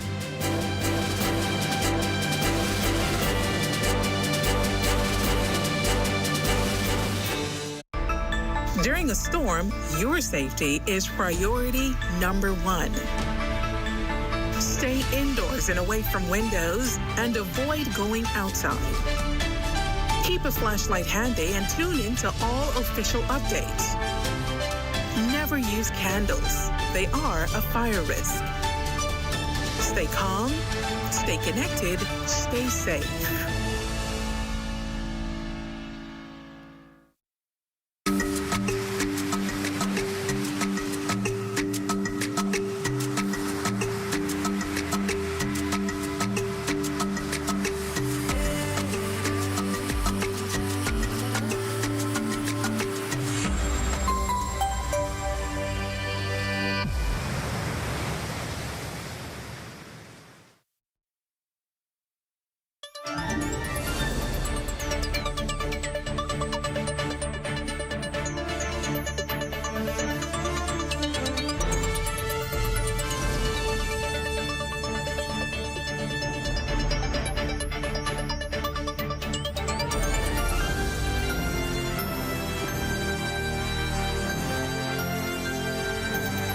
Good evening, ladies and gentlemen. I'm Howard Grant, and welcome to the Rundown, and thanks so much for joining us. Small businesses and entrepreneurs are increasingly being called on to play a bigger role in the Bahamian economy. But turning a good idea into a sustainable business often requires more than ambition. It takes access to funding, training, mentorship, and increasing technology.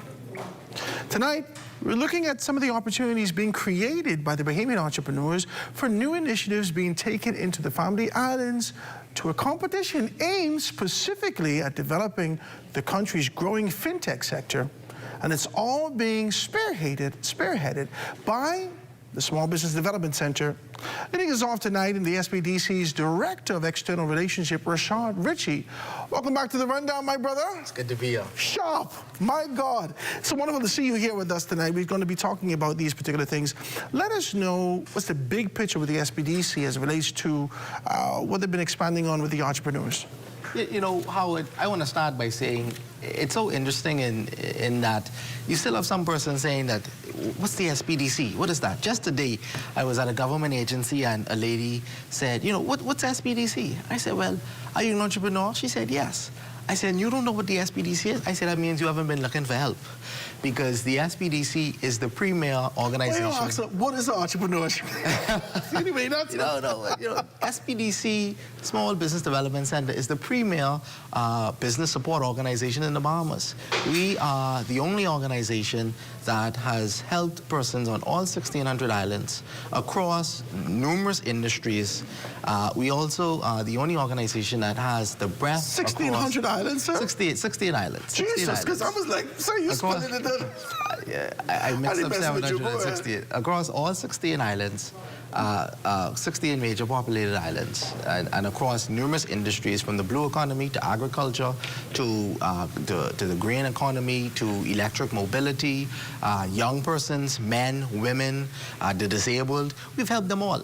And so we are proud of that achievement. We celebrated over $100 million in funding back in May, and we're continuing that push to give small businesses the help they need. So if you're an entrepreneur, if you're a small business owner, you gotta find out about the SPDC and how we can help. And what's the inception date from this $100 million?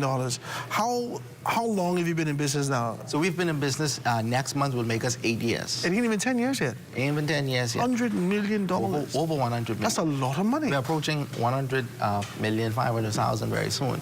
But we've done a lot. We've done a lot. And so I encourage persons to find out about the SPDC. If you're a business, find out about us, find out about what we do. Is there still a fair associated with it? I remember when we initially started the SPDC, or the concept associated with it, I think it would have been under the Fresh Start, Jump Start program. You know, we talked about this before. Yeah, we talked about and that then before. You That's a Ministry of Youth program. Right, it was a Ministry of Youth program. And then it evolved into this thing where entrepreneurs could be able to really get something taken care of. Yeah. Access to funding wasn't as rigorous in terms of being able to go through this kind of a quote-unquote boot camp. Yeah. Talk to me about whether now, Howard. We got to let it know. I ain't been on the show since election. Praise Jesus. And you come back with this again. You know, but you know, we need a lot of progress. I just need to know. We have standards and processes and protocols, and it is to ensure that the limited funding that we have go to the businesses that need it the most. I want you to tell the Bahamian people that there's kind of a fear and phobia. A lot of people, whether it's the entrepreneur in the store, whether it's the small business person struggling, they stop themselves from getting to a next step and taking the next step and the next leap because they fear that there is going to be sort of red tape associated with it.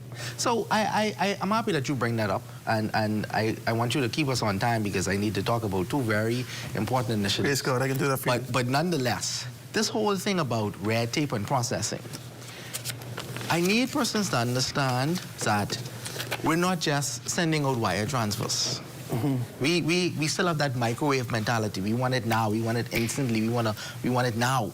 And I always say that we take you through this process of training, of connecting with your mentors, so that you can get that development. Because sometimes we think, well, I just need this and I just need that and I need it now. Just give me the money. Just help me buy this inventory. Just help me buy this computer or this stove or whatever.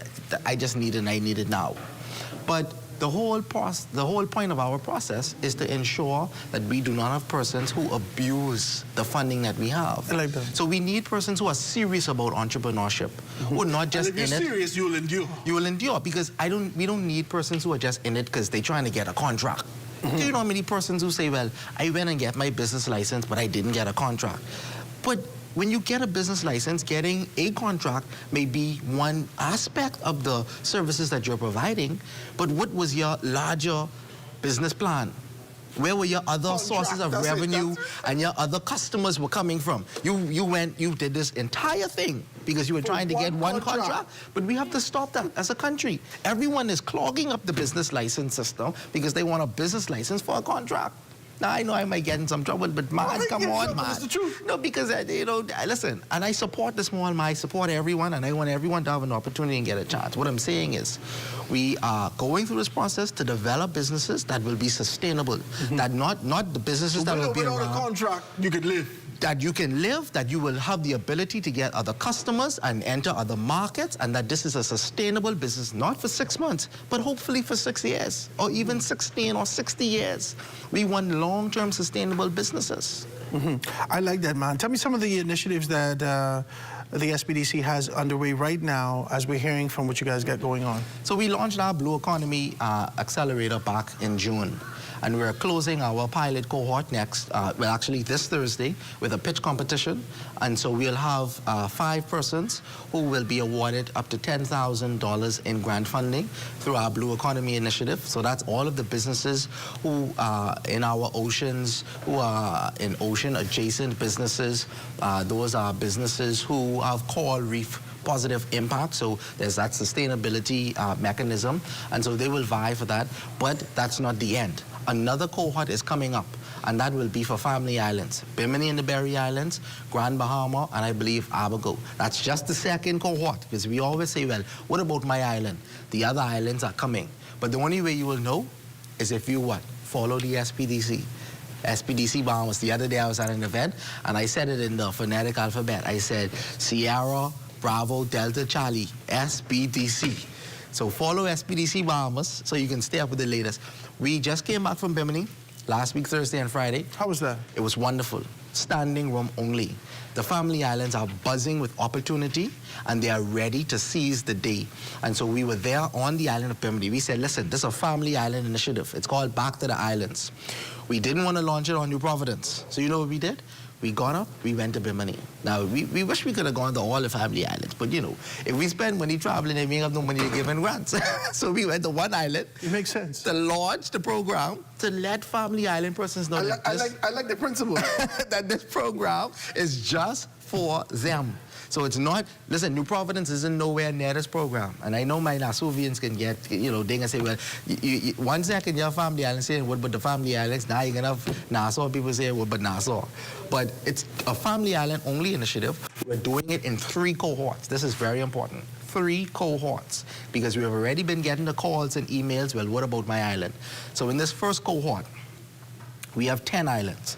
And these are our smaller islands, smaller populations, you know, kind of dispersed. We have Bimini and the Berry Islands, San Salvador, Ragged Island, Rumkey, and then the Maikal District, Mayaguana, Inagua, Crooked Islands, Auckland, and Long Key. Crooked Island, Auckland, and Long Key. So those small groupings and clusters of islands, we've put them together in a group for cohort 1 of the Back to the Islands initiative. The Back to the Islands initiative is for entrepreneurs program that empowers family island residents and business owners through practical training, one-on-one business support, and access to funding opportunities to help businesses start, grow, and thrive. Okay, so we just see that. So this is our core model, right? We put you in training. We provide you with access to mentorship and as well as advisory support. So you might think you have it all figured out, but we'll show you how to access some markets, how to spend that money wisely, you know, what are priorities versus what are not priorities. I like this. What's going to help you, you know, begin to generate sales almost immediately, how to utilize technology. All of that is involved in our process. So we are not putting entrepreneurs out there to figure it out on their own. We're a small business development center. Development is the key word. It's not a bank. It's not an ATM. Yeah, we're a development center. You don't like me to say this, you know, but I got to tell you this. I admire and I am overwhelmed by the growth in this particular sector because I was a part of that first distribution. And they gave me the little $5,000. I did everything I could do. And you're still here. Right? I did everything I could do. I buy more lawnmower and this and that and all these things and that, but it was in Grand Bahama. But then you get a contract. And I said, Lord, no, I never got a contract, right? But it wasn't for contract, it was for a business. For a business. Yes. And I said, Lord, if they had taught me how to be able to, what I could do with this, if they had teach me how to do with this, nobody know nothing but this fight. When I was, this is 2007, 8, somewhere around that time. And now you have a development arm that focuses on that. Exactly what you needed. I needed that. 18 years ago. I wanted we now that. have, yeah. I wanted that. We have dedicated consultants. We have dedicated senior business advisors. The whole gamut. We have shored up this whole ecosystem with professionals. And so, you know, small businesses make up 70% of businesses. Yeah. It's a major employer. Yeah. It's critical to our economy. And so we must do what we need to for development. So that's cohort 1. Quickly, cohort 2. We'll have Cat Island. Hold on, before we get to that, tell me about the cohort 2. We're going to take this quick commercial break. When we get to talk about the last 2 cohorts, and then we're going to tell me about the blue economy with stuff that's got going on there. Quick break, guys. Going to be right back after this.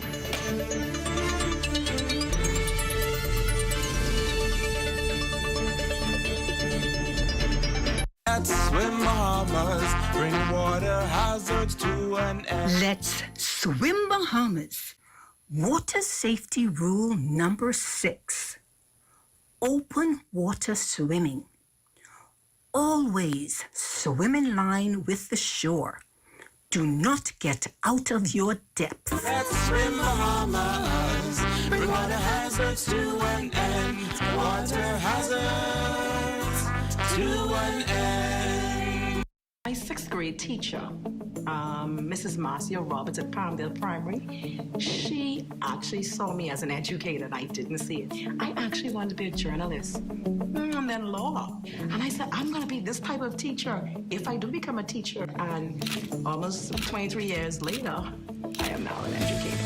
Every individual has been educated by an educator. That's who we are.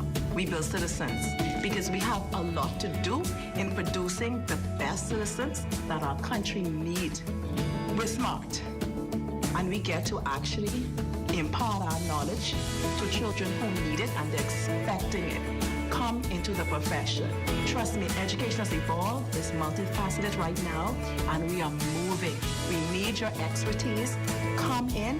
Come give us some years, some good years that you have left into this noble profession.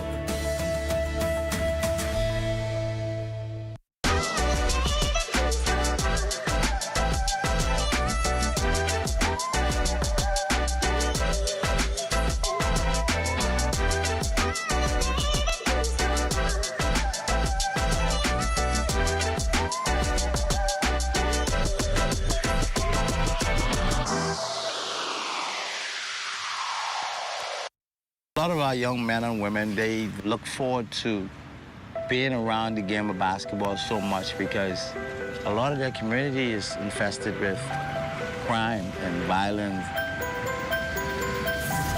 It's always been a passion of mine to make sure to channel these young men and women in the right direction to sports. Basketball and being in this environment is a safe haven for them in terms of what they need to do to get out. You have leadership conference to help these young men and women to understand the importance of making the right choice. I tell all of my athletes, when you go to school, help yourself. Stay focused. Use basketball. Don't let basketball use you. I love the game. The game has been good to me, and I just want to give back to the young people who have opportunity so the game can be good to them. Crime-free looks like me. Do your part. Join the movement to a safer Bahamas.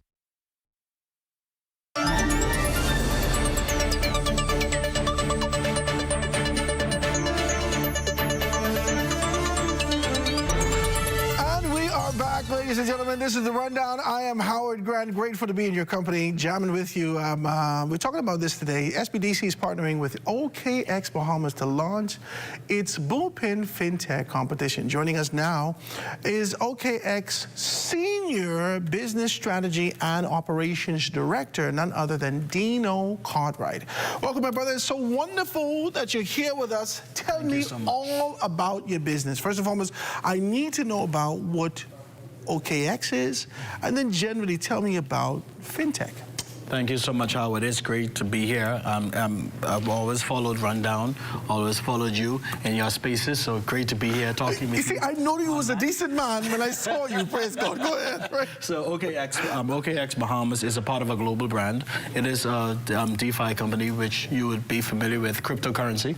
It's a cryptocurrency exchange that is based all around the world in various regions. We have a staff complement in Bahamas of just under 20, but globally, we are part of a brand of 4,500. In the Bahamas, we focus really on institutional clients who are in the cryptocurrency exchange space, and that is what we do. So FinTech is essentially two words coming together: finance technology. Technology meaning how things can be done faster, smoother, better access for persons. Finance, of course, is the movement of money.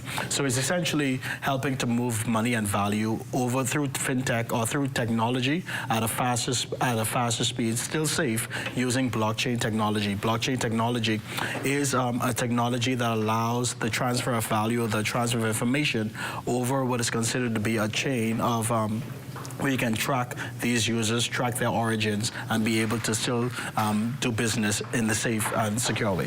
Why is it becoming more important to do business in this? Is it just because the natural inclination of how things are happening in life, or are you looking for this sort of a safety and being able to move at warp speed over worlds to make these things happen? Talk to me about it. Yeah, essentially, we all know the phrase that time is money. Yeah. And so however we can get things done at a faster pace, because in the information age that we are in, it is not really those who have the most assets, but it's those who can get access to that as soon as possible and get to make decisions as soon as possible.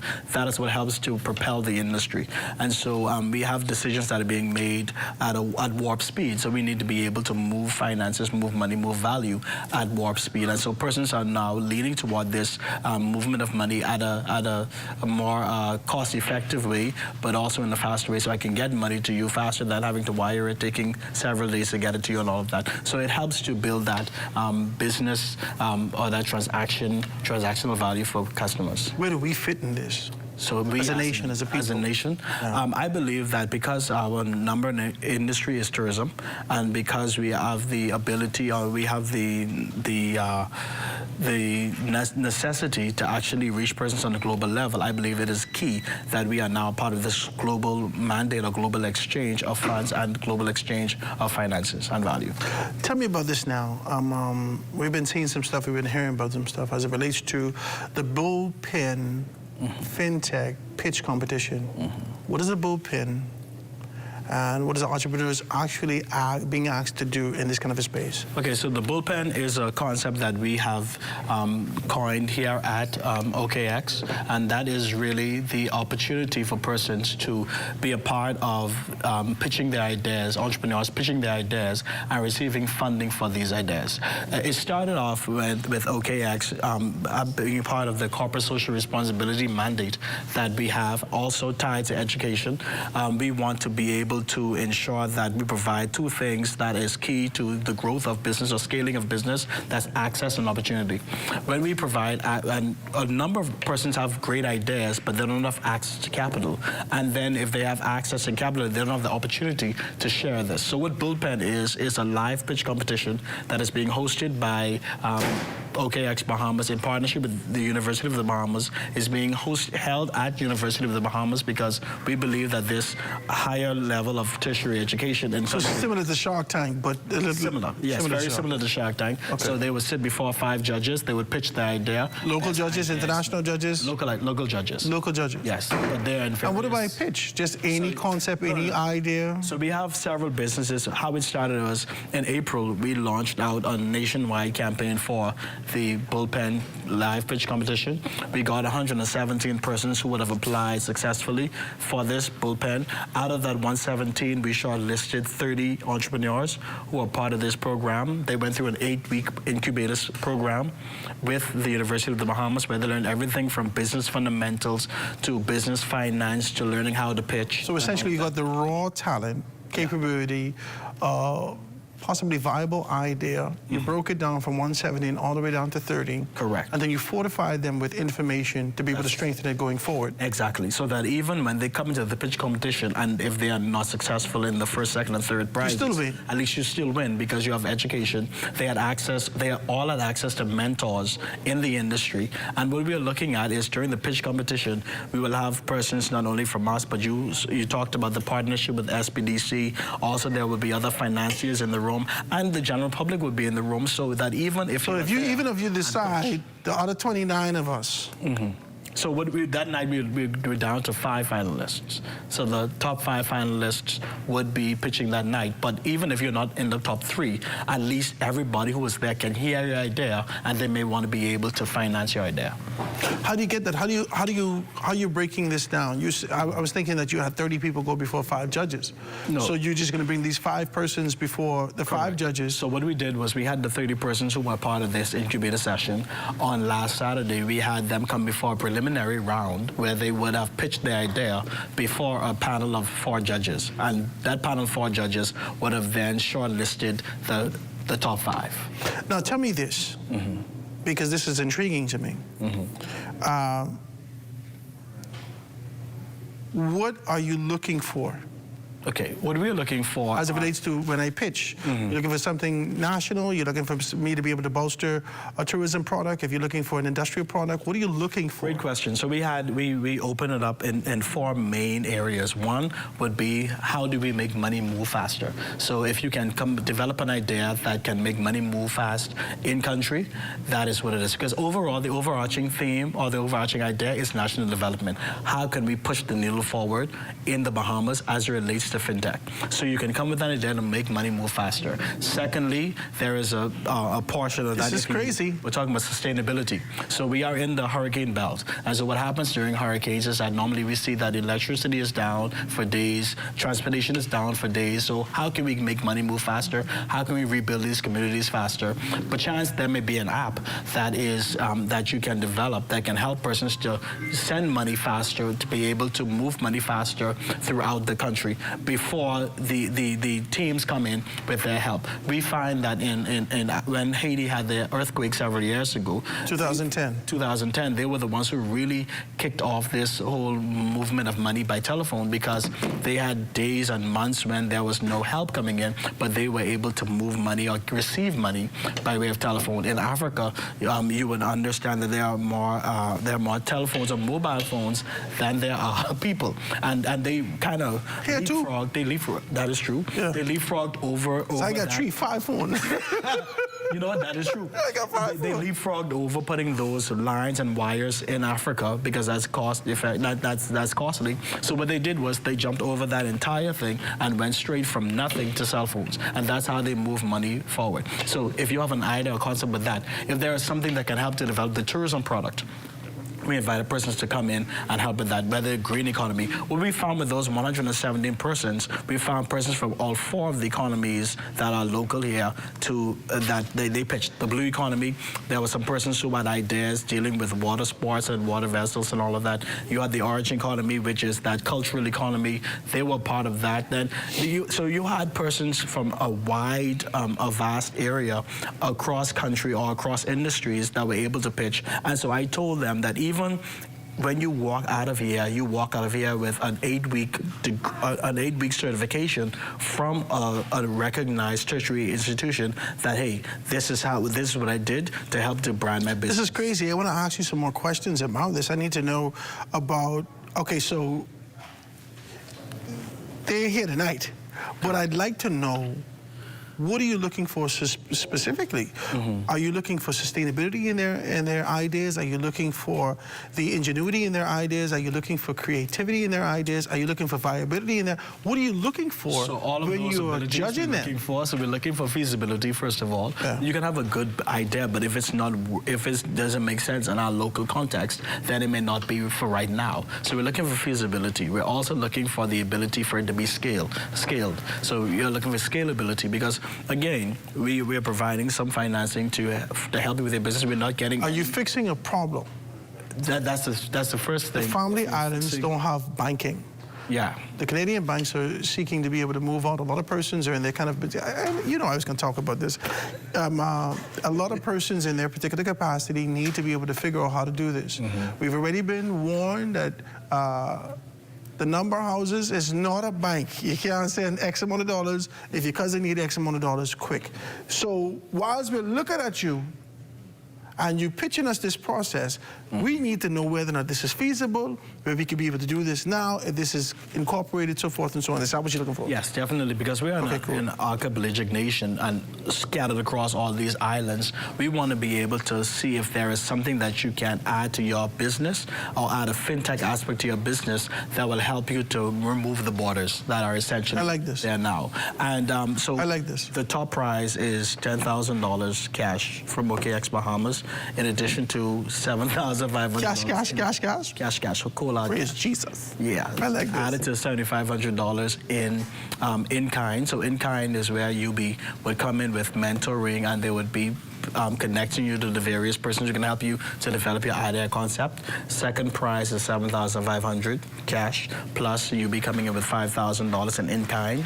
And then the third prize is $5,000 cash, with you be coming in at $2,500 with mentoring and persons helping you to develop your business. So what happens here is that we want to ensure that once we would provide this cash injection, you can take your idea and take it to the next level. So you have the cash to help you, but you also have this partnership with these persons who have been in the business space for a number of years, who can also marry with you to help to bring this to pass. This is exciting stuff. Tell me about when this particular thing happens. Well, actually, let me take this quick break. When we get back, I want you to be able to tell me when it's going to happen. And we're, guys, quick break. This is the Rundown. Stay tuned with us. Going to be right back after this.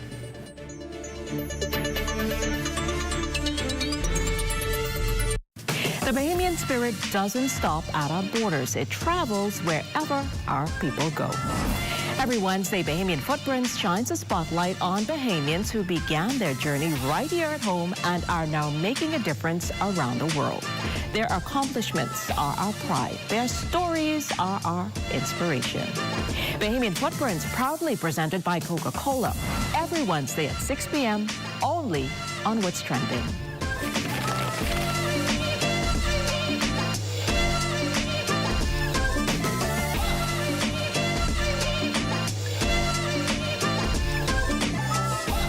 Let's swim Bahamas, bring water hazards to an end. Let's swim Bahamas. Water safety rule number 9. Do not dive into unknown waters. Let's swim Bahamas, bring water hazards to an end. Water hazards to an end. Mailboat service is a critical service to the islands of the Bahamas. Certainly, Andrews has always been there and dear to us. That's where we're born and raised. And so we play a crucial role in advancing the growth and development of Andrews. Customers want service and they want consistency. From the start, that's been our commitment. We work to sail on time every time. Our customers have come now to expect this from us. And one of the biggest challenges we've had was finding adequate funding. SPDC from the very start has been a lifesaver. My advice to young people, if you have a vision, a passion, an idea, go for it. Don't give up. It's not easy. If it was, everybody would be doing it. Be consistent and you'll get there.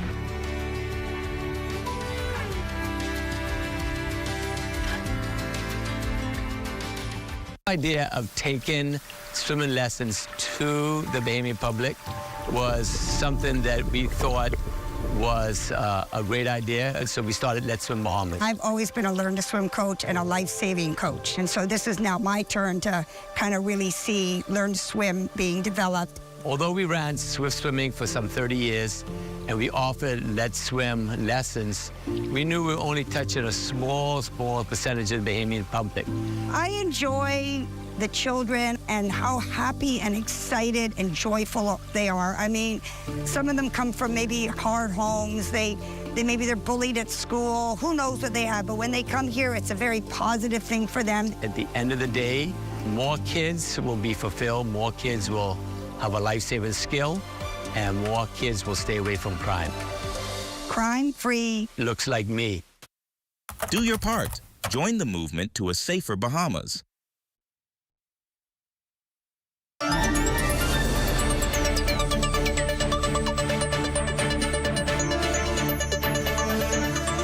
And we're back, ladies and gentlemen. This is the Rundown. I'm Howard Grant, having a great conversation, man. Listen, we're talking with the SPDC, we're talking with OKX, we're talking about these particular concepts and ideas as it relates to the next steps that can happen for entrepreneurs out there. If you're looking for some money, if you're looking for sustainability, and that's one of the things, let's just be very clear. You can't just be looking for money.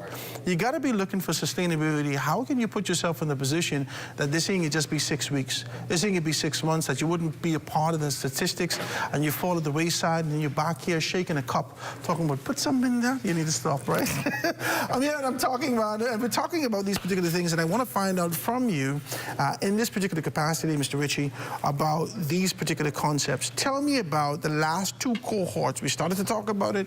Tell me about those last 2 cohorts, and let me know exactly what's what. Yeah, so we were talking about the Back to the Islands initiative, and I mentioned that we launched cohort 1 on the island of Bimini.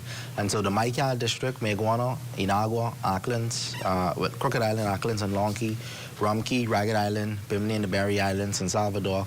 Those smaller islands, we regrouped them together to form cohort 1. And so they will get dedicated support from the SPDC as they begin to build and grow their business. So we heard small businesses saying on the family islands, hey, listen, these things are so Nassau-centric. I want to mention, though, that we have done a lot of work. Since 2022, we have increased Family Island participation, where Family Island participation hovers around 50 to 52% in all of our programs.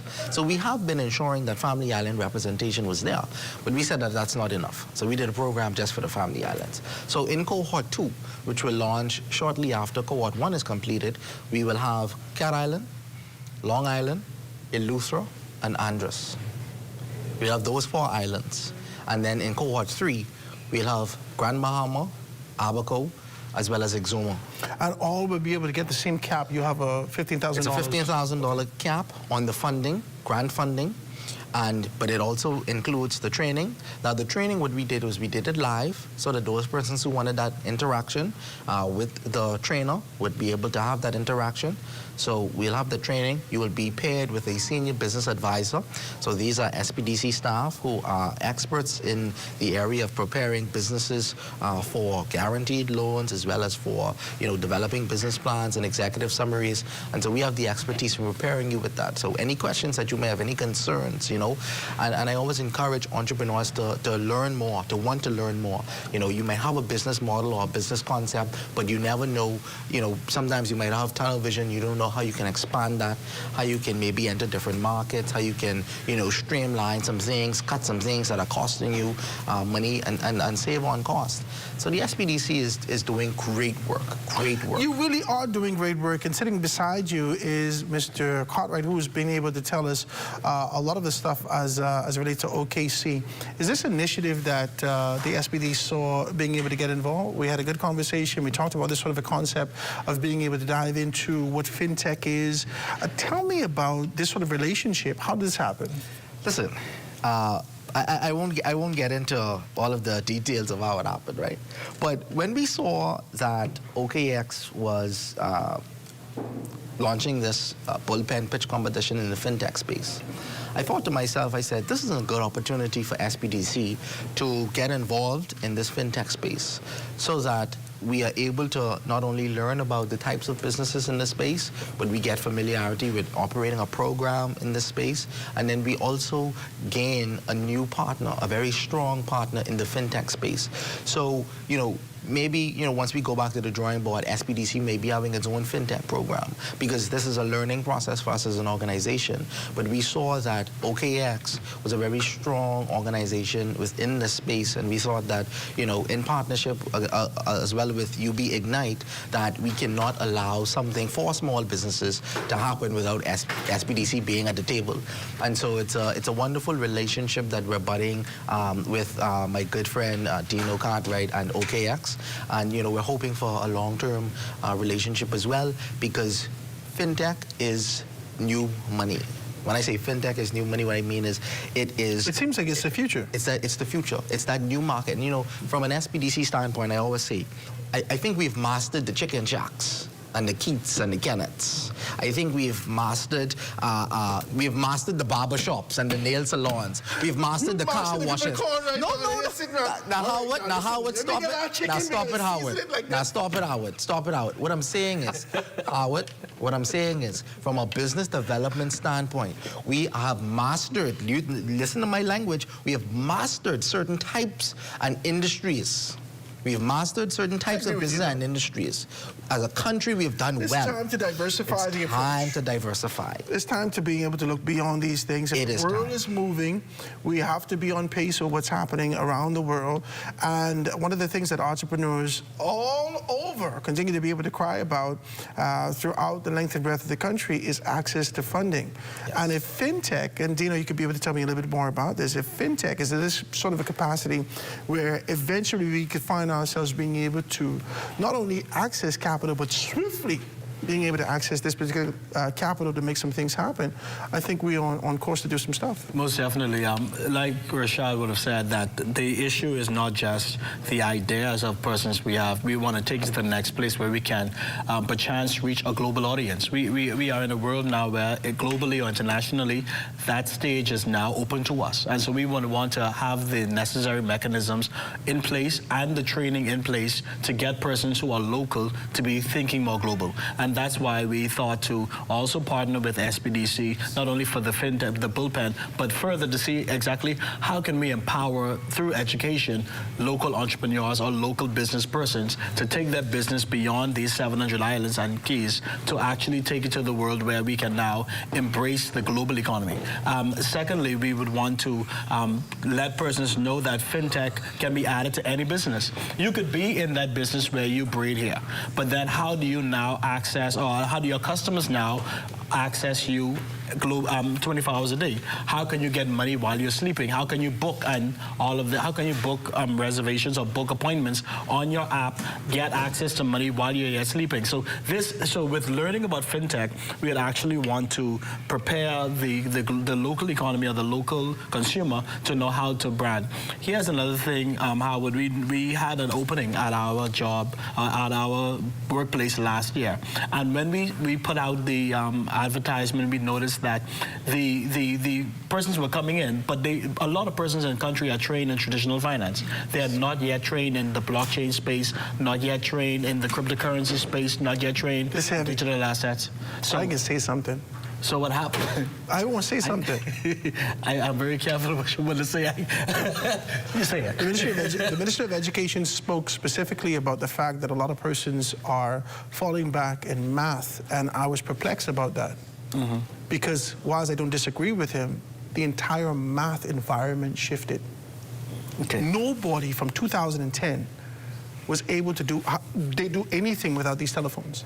Yeah. Our smartphones have become a part of our lives. Mm-hmm. And since the last 4 years, we now have the accompanying of AI in this particular category.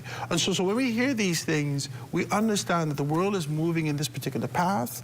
And whilst persons are still moving in the traditional, like you said, they still have traditional training in these particular areas. What do we do to prepare ourselves for where the world is moving to in the future? And that's what caused us to... That wasn't bad. That wasn't bad. That wasn't bad. Okay. Thank you. No, that wasn't bad. That's why we first talked about working with UB, because we want to hit it from the tertiary level, because OKX has been on the ground working at our local high schools and our local high schools and junior high schools, but we wanted to hit it at the tertiary level so that when they're being prepared to come into the market, at least we can give them the necessary tools to be a formidable player. So apart beyond the bullpen where we are helping to advance entrepreneurs, we're also building a strong talent pipeline so that when global companies are looking for spaces to find professionals in the fintech space, they can look at the Bahamas as a formidable environment. So we're not just pushing this as a company, we're really helping to lift up the entire fintech industry.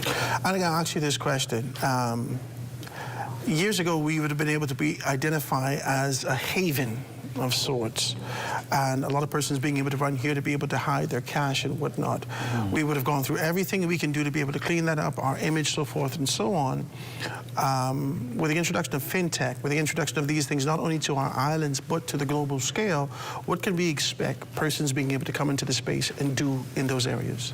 So we have a very strong regulator, the Securities Commission of the Bahamas, and we are, and the OKX is under, we report to the Securities Commission, and there is a DARE Act. There is a strong DARE regulation, which would be the Digital Asset Regulated Exchanges, and there's a very strong, and one of the first in the country, in the world, and one of the more premier legislation that is around. And so we have a safe space here in Bahamas, a strong regulator that is here working diligently to ensure that we maintain this status of strength and of formidability in the global region. And so that's definitely why we are preparing this market to be able to receive these companies, but always in a safe environment.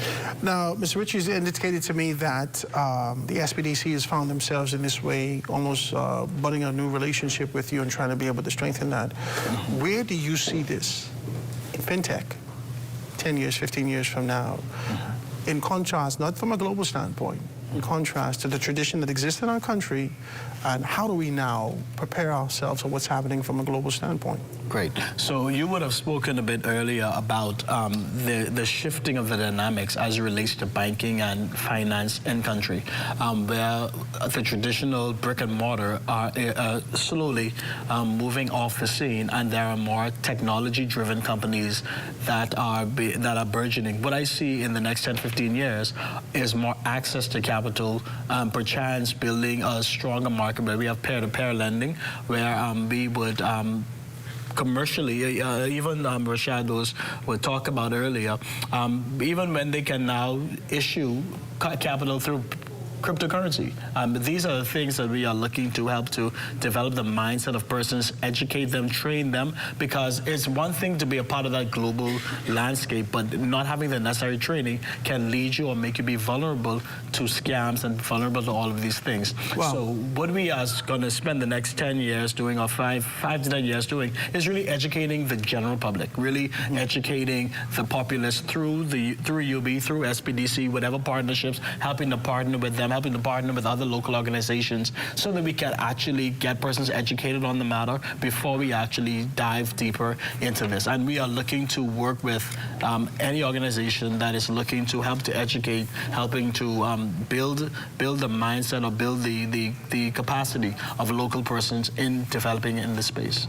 I love that. I love to be able to do that. Guys, I want you to stay tuned with us as we continue to be able to talk about these things. When we get back, we're going to find out some more information about the specificity as it relates to when the fintech can happen, where it's going to happen, what OKX can do, where the $15,000 is, who can get the $10,000, what SBDC, we can get the people business. Quick break, guys. Going to be right back after this.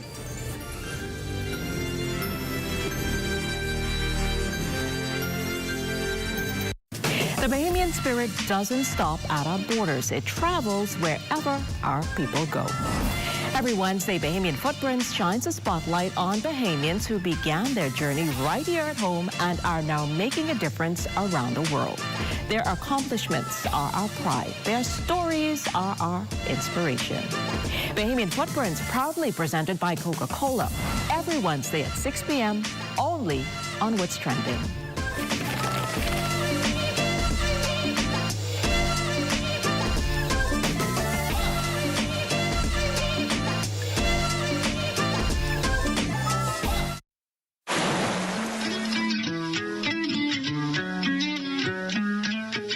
Never swim alone.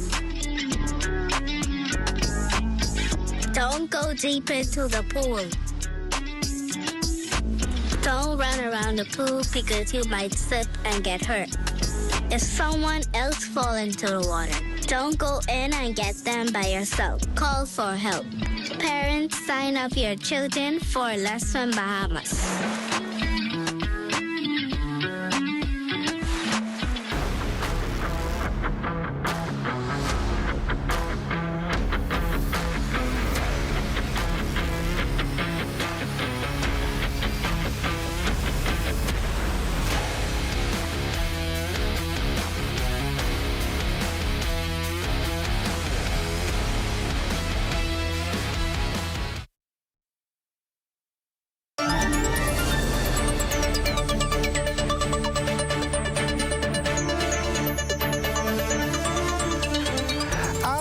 back, ladies and gentlemen, having a great conversation here. Really, really enjoying this conversation. I didn't want to poke the bear this evening, so I try to be as decent as possible. I'm sitting with none other than my guys from SBDC and the OKX being able to talk to us about their merger, their relationship, and the importance of being able to present this concept to the Bahamian people and where we're going from here. Had a good conversation. I'm hoping that you're tuned in. If not, go back and check it out. Because in 15 years, 10 years, 5 years, we need to be in a position that we could be able to understand this environment. We started to talk about this a little earlier on MySpace, if you check me out. I started to talk about this a little earlier as being able to look at the entire global scale. Whilst it is true, maybe a lot of people don't know how to count. Maybe a lot of people forgot about the foundational elements in using math. We need to know this one thing. Whilst we say that, whilst we continue to be able to look at our young people in a particular way, they learn hieroglyphics. What do they call hieroglyphics? Hieroglyphics. They learn hieroglyphics. You ever see the young people talk? You ever see them text? I don't know how to read none of these things. And this is a global conversation they have with people their age. So who is out of whack? Them being the future or us being the past? We have to understand these things. We have to understand how we can be on course for the inevitability of tomorrow. Having a good conversation. Mr. Ritchie, tell us a little bit more about what the SBDC is doing, and Mr. Cartwright, we're going to get to you also. Yeah, so we talked about the Back to the Islands initiative. I mean, it's one that we're really, really proud of. It's really taking the bull by the horns and, you know, helping small businesses on our family islands get that dedicated support. So no competition with no other, with Nassau or any other major islands. So we've grouped them in 3 cohorts. So we hope to provide that dedicated So everybody get the same support. $15,000? Everyone who participates successfully would get the same amount, or access to the same amount. Access to the same amount. And you say that it's pairing. No. Somebody was talking to me about being able to get, Dina, you was talking to me about that.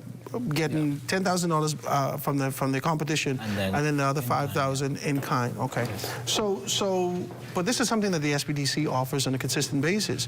You always give me access to those particular persons who have mentorship and all these things. I gotta commend y'all for that, you know. Advisory support is something that we provide on a regular basis. I gotta commend you for that. And so even through our guaranteed loan program, which is actually our flagship program, it's providing access to funding to businesses that traditionally would not be able to get it through that traditional source or avenue of funding with the banks. And so we provide a guarantee through our guaranteed loan program and help businesses access that funding from the financial market. And so even through that, and even otherwise, you have opportunities to set up business meetings with business advisors. We have business advisors for New Providence as well as for every family island to say, hey, I have this business idea, you know, and we sign NDAs and everything. So that whole thing about, you know, my business, you know, popping up somewhere. My idea. Listen, I know, I tell them. We have never had an instance where someone can trace that to SBDC. Our staff are professionals. They can accuse you, but they can't trace it.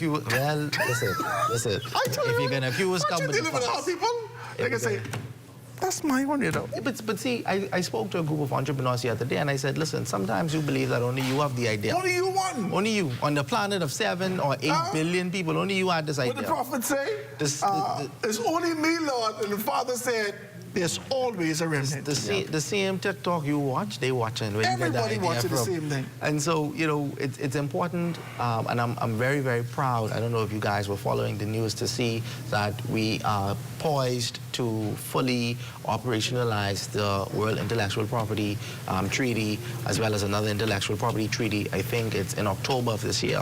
And so we'll have the capacity now for persons to protect their creative work, for persons to protect their licensable or work that is can be copyrighted or patented. You'll have the ability to do that October of 2026. And that's what I call real... October this year? October of this year.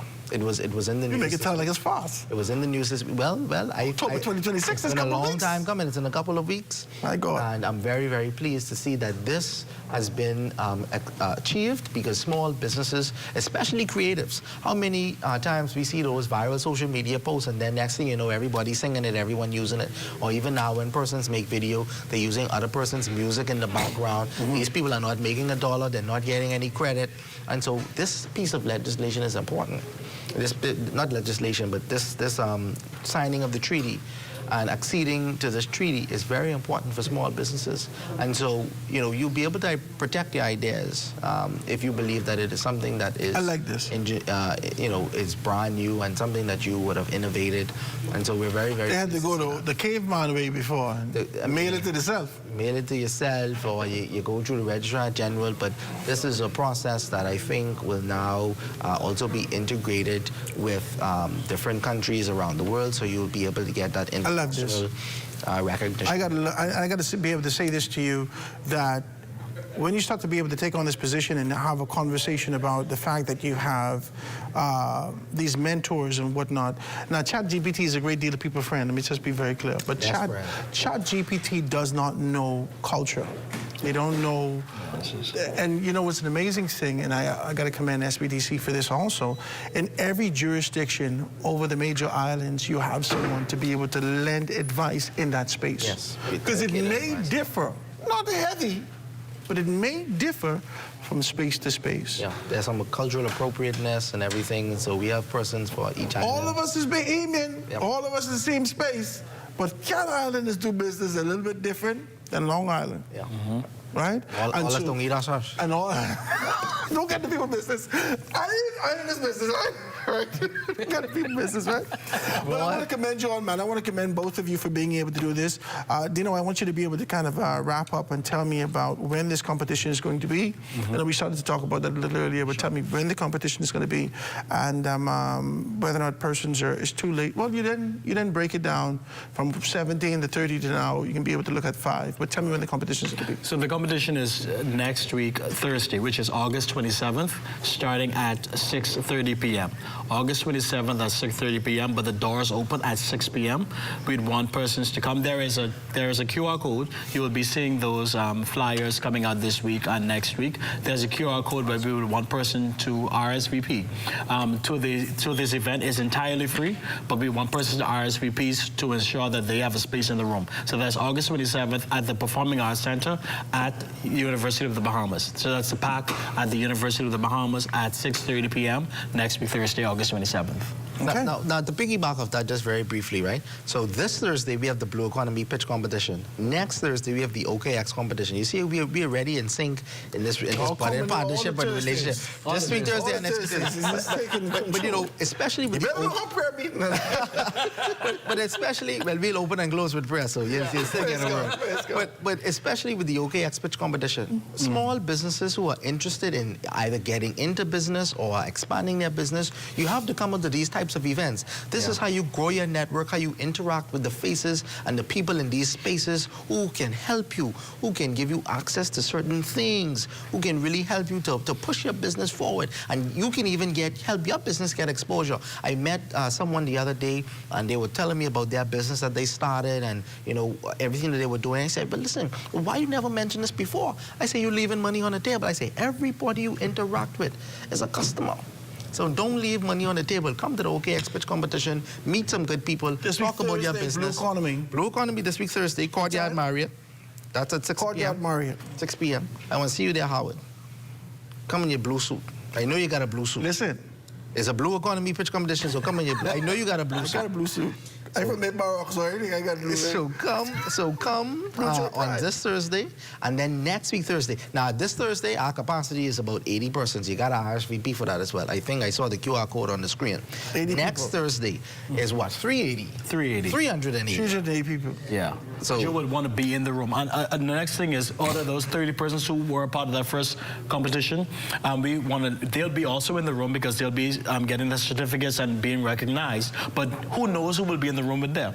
I always tell persons, based on in the other space where I operate in, that you never know why you're in places, and you never know who is connected. Tell them to don't come in there grumbling now. No, I got to do that, buddy. Exactly. So the thing is, it's all about your spirit, it's all about your attitude, and ensuring that you're in the room. That's the key with this week Thursday and next week Thursday. Be in the room. You'd want to be there. You want to be there to support.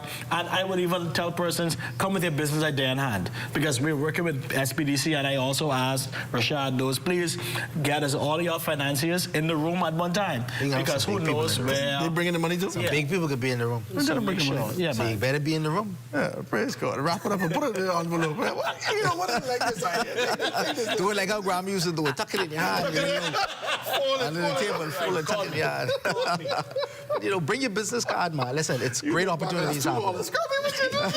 We going through all that, right? Good opportunities. Well, I enjoyed this conversation with you all. Now, how could persons be able to get in touch with you and let you know exactly what's what in terms of whether that's a website, whether that's a number? Okay. How they can do that? So definitely, it's UB Ignite has a website. So go to UB Ignite. Just Google that. There is a website that speaks to the entire pitch competition. It has the QR code and everything. SPDC would have already started some marketing, helping us with marketing. So follow their pages. You will see the flyer and the QR code. Just do that. Or if you want to know more about OKX, go to www.okx.com.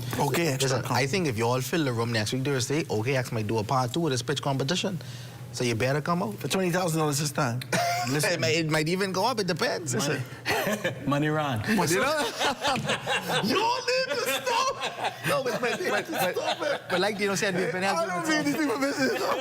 Like Dino said, we've been helping with some marketing. So I always say it in the phonetic alphabet now: Sierra, Bravo, Delta, Charlie. Let them know. SPDC Bahamas. Let them know. That's SPDCBahamas.com or SPDC Bahamas on Facebook, TikTok, YouTube, whatever tube.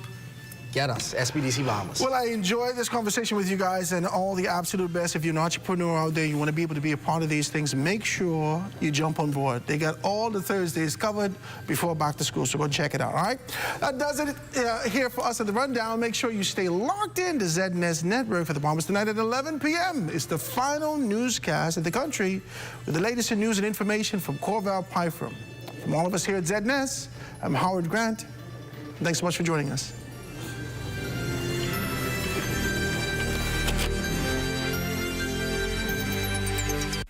This public service announcement has been brought to you by the Bahamas National Trust in conjunction with the Broadcasting Corporation of the Bahamas.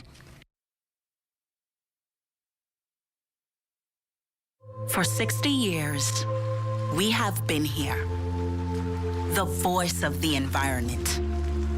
Here, speaking up and for your national parks, all across the islands of this nation. The places God visits for vacation, spanning over 2.5 million acres of land and sea. How delighted then he must be to see a sea of pink, as flamingos mingle and haven like jingles play where queen counts still sleep. And if you listen, you can hear it. The words of gossiping parrots awaiting the diction of the day. All 365 of them, that's every day and every year, 15,000 children share in the beauty of this playground. Our name is yours. And we have been yours for years unnoticed. Don't forget us. Support us. Your national parks. The defenders of your environment. Join us. Remember, our cause is yours. The first land and sea park in the world is yours. Heritage. Here it is. When was the last time you gasped at our scenery, gotten lost in the depth of our reefs, or even awed at the green of the leaves of our trees? Don't hesitate to donate and volunteer. Don't hesitate to care. We are here for you. The Bahamas National Trust, BNT. 3 letters that spell out simply, perfectly, and undoubtedly that we are yours.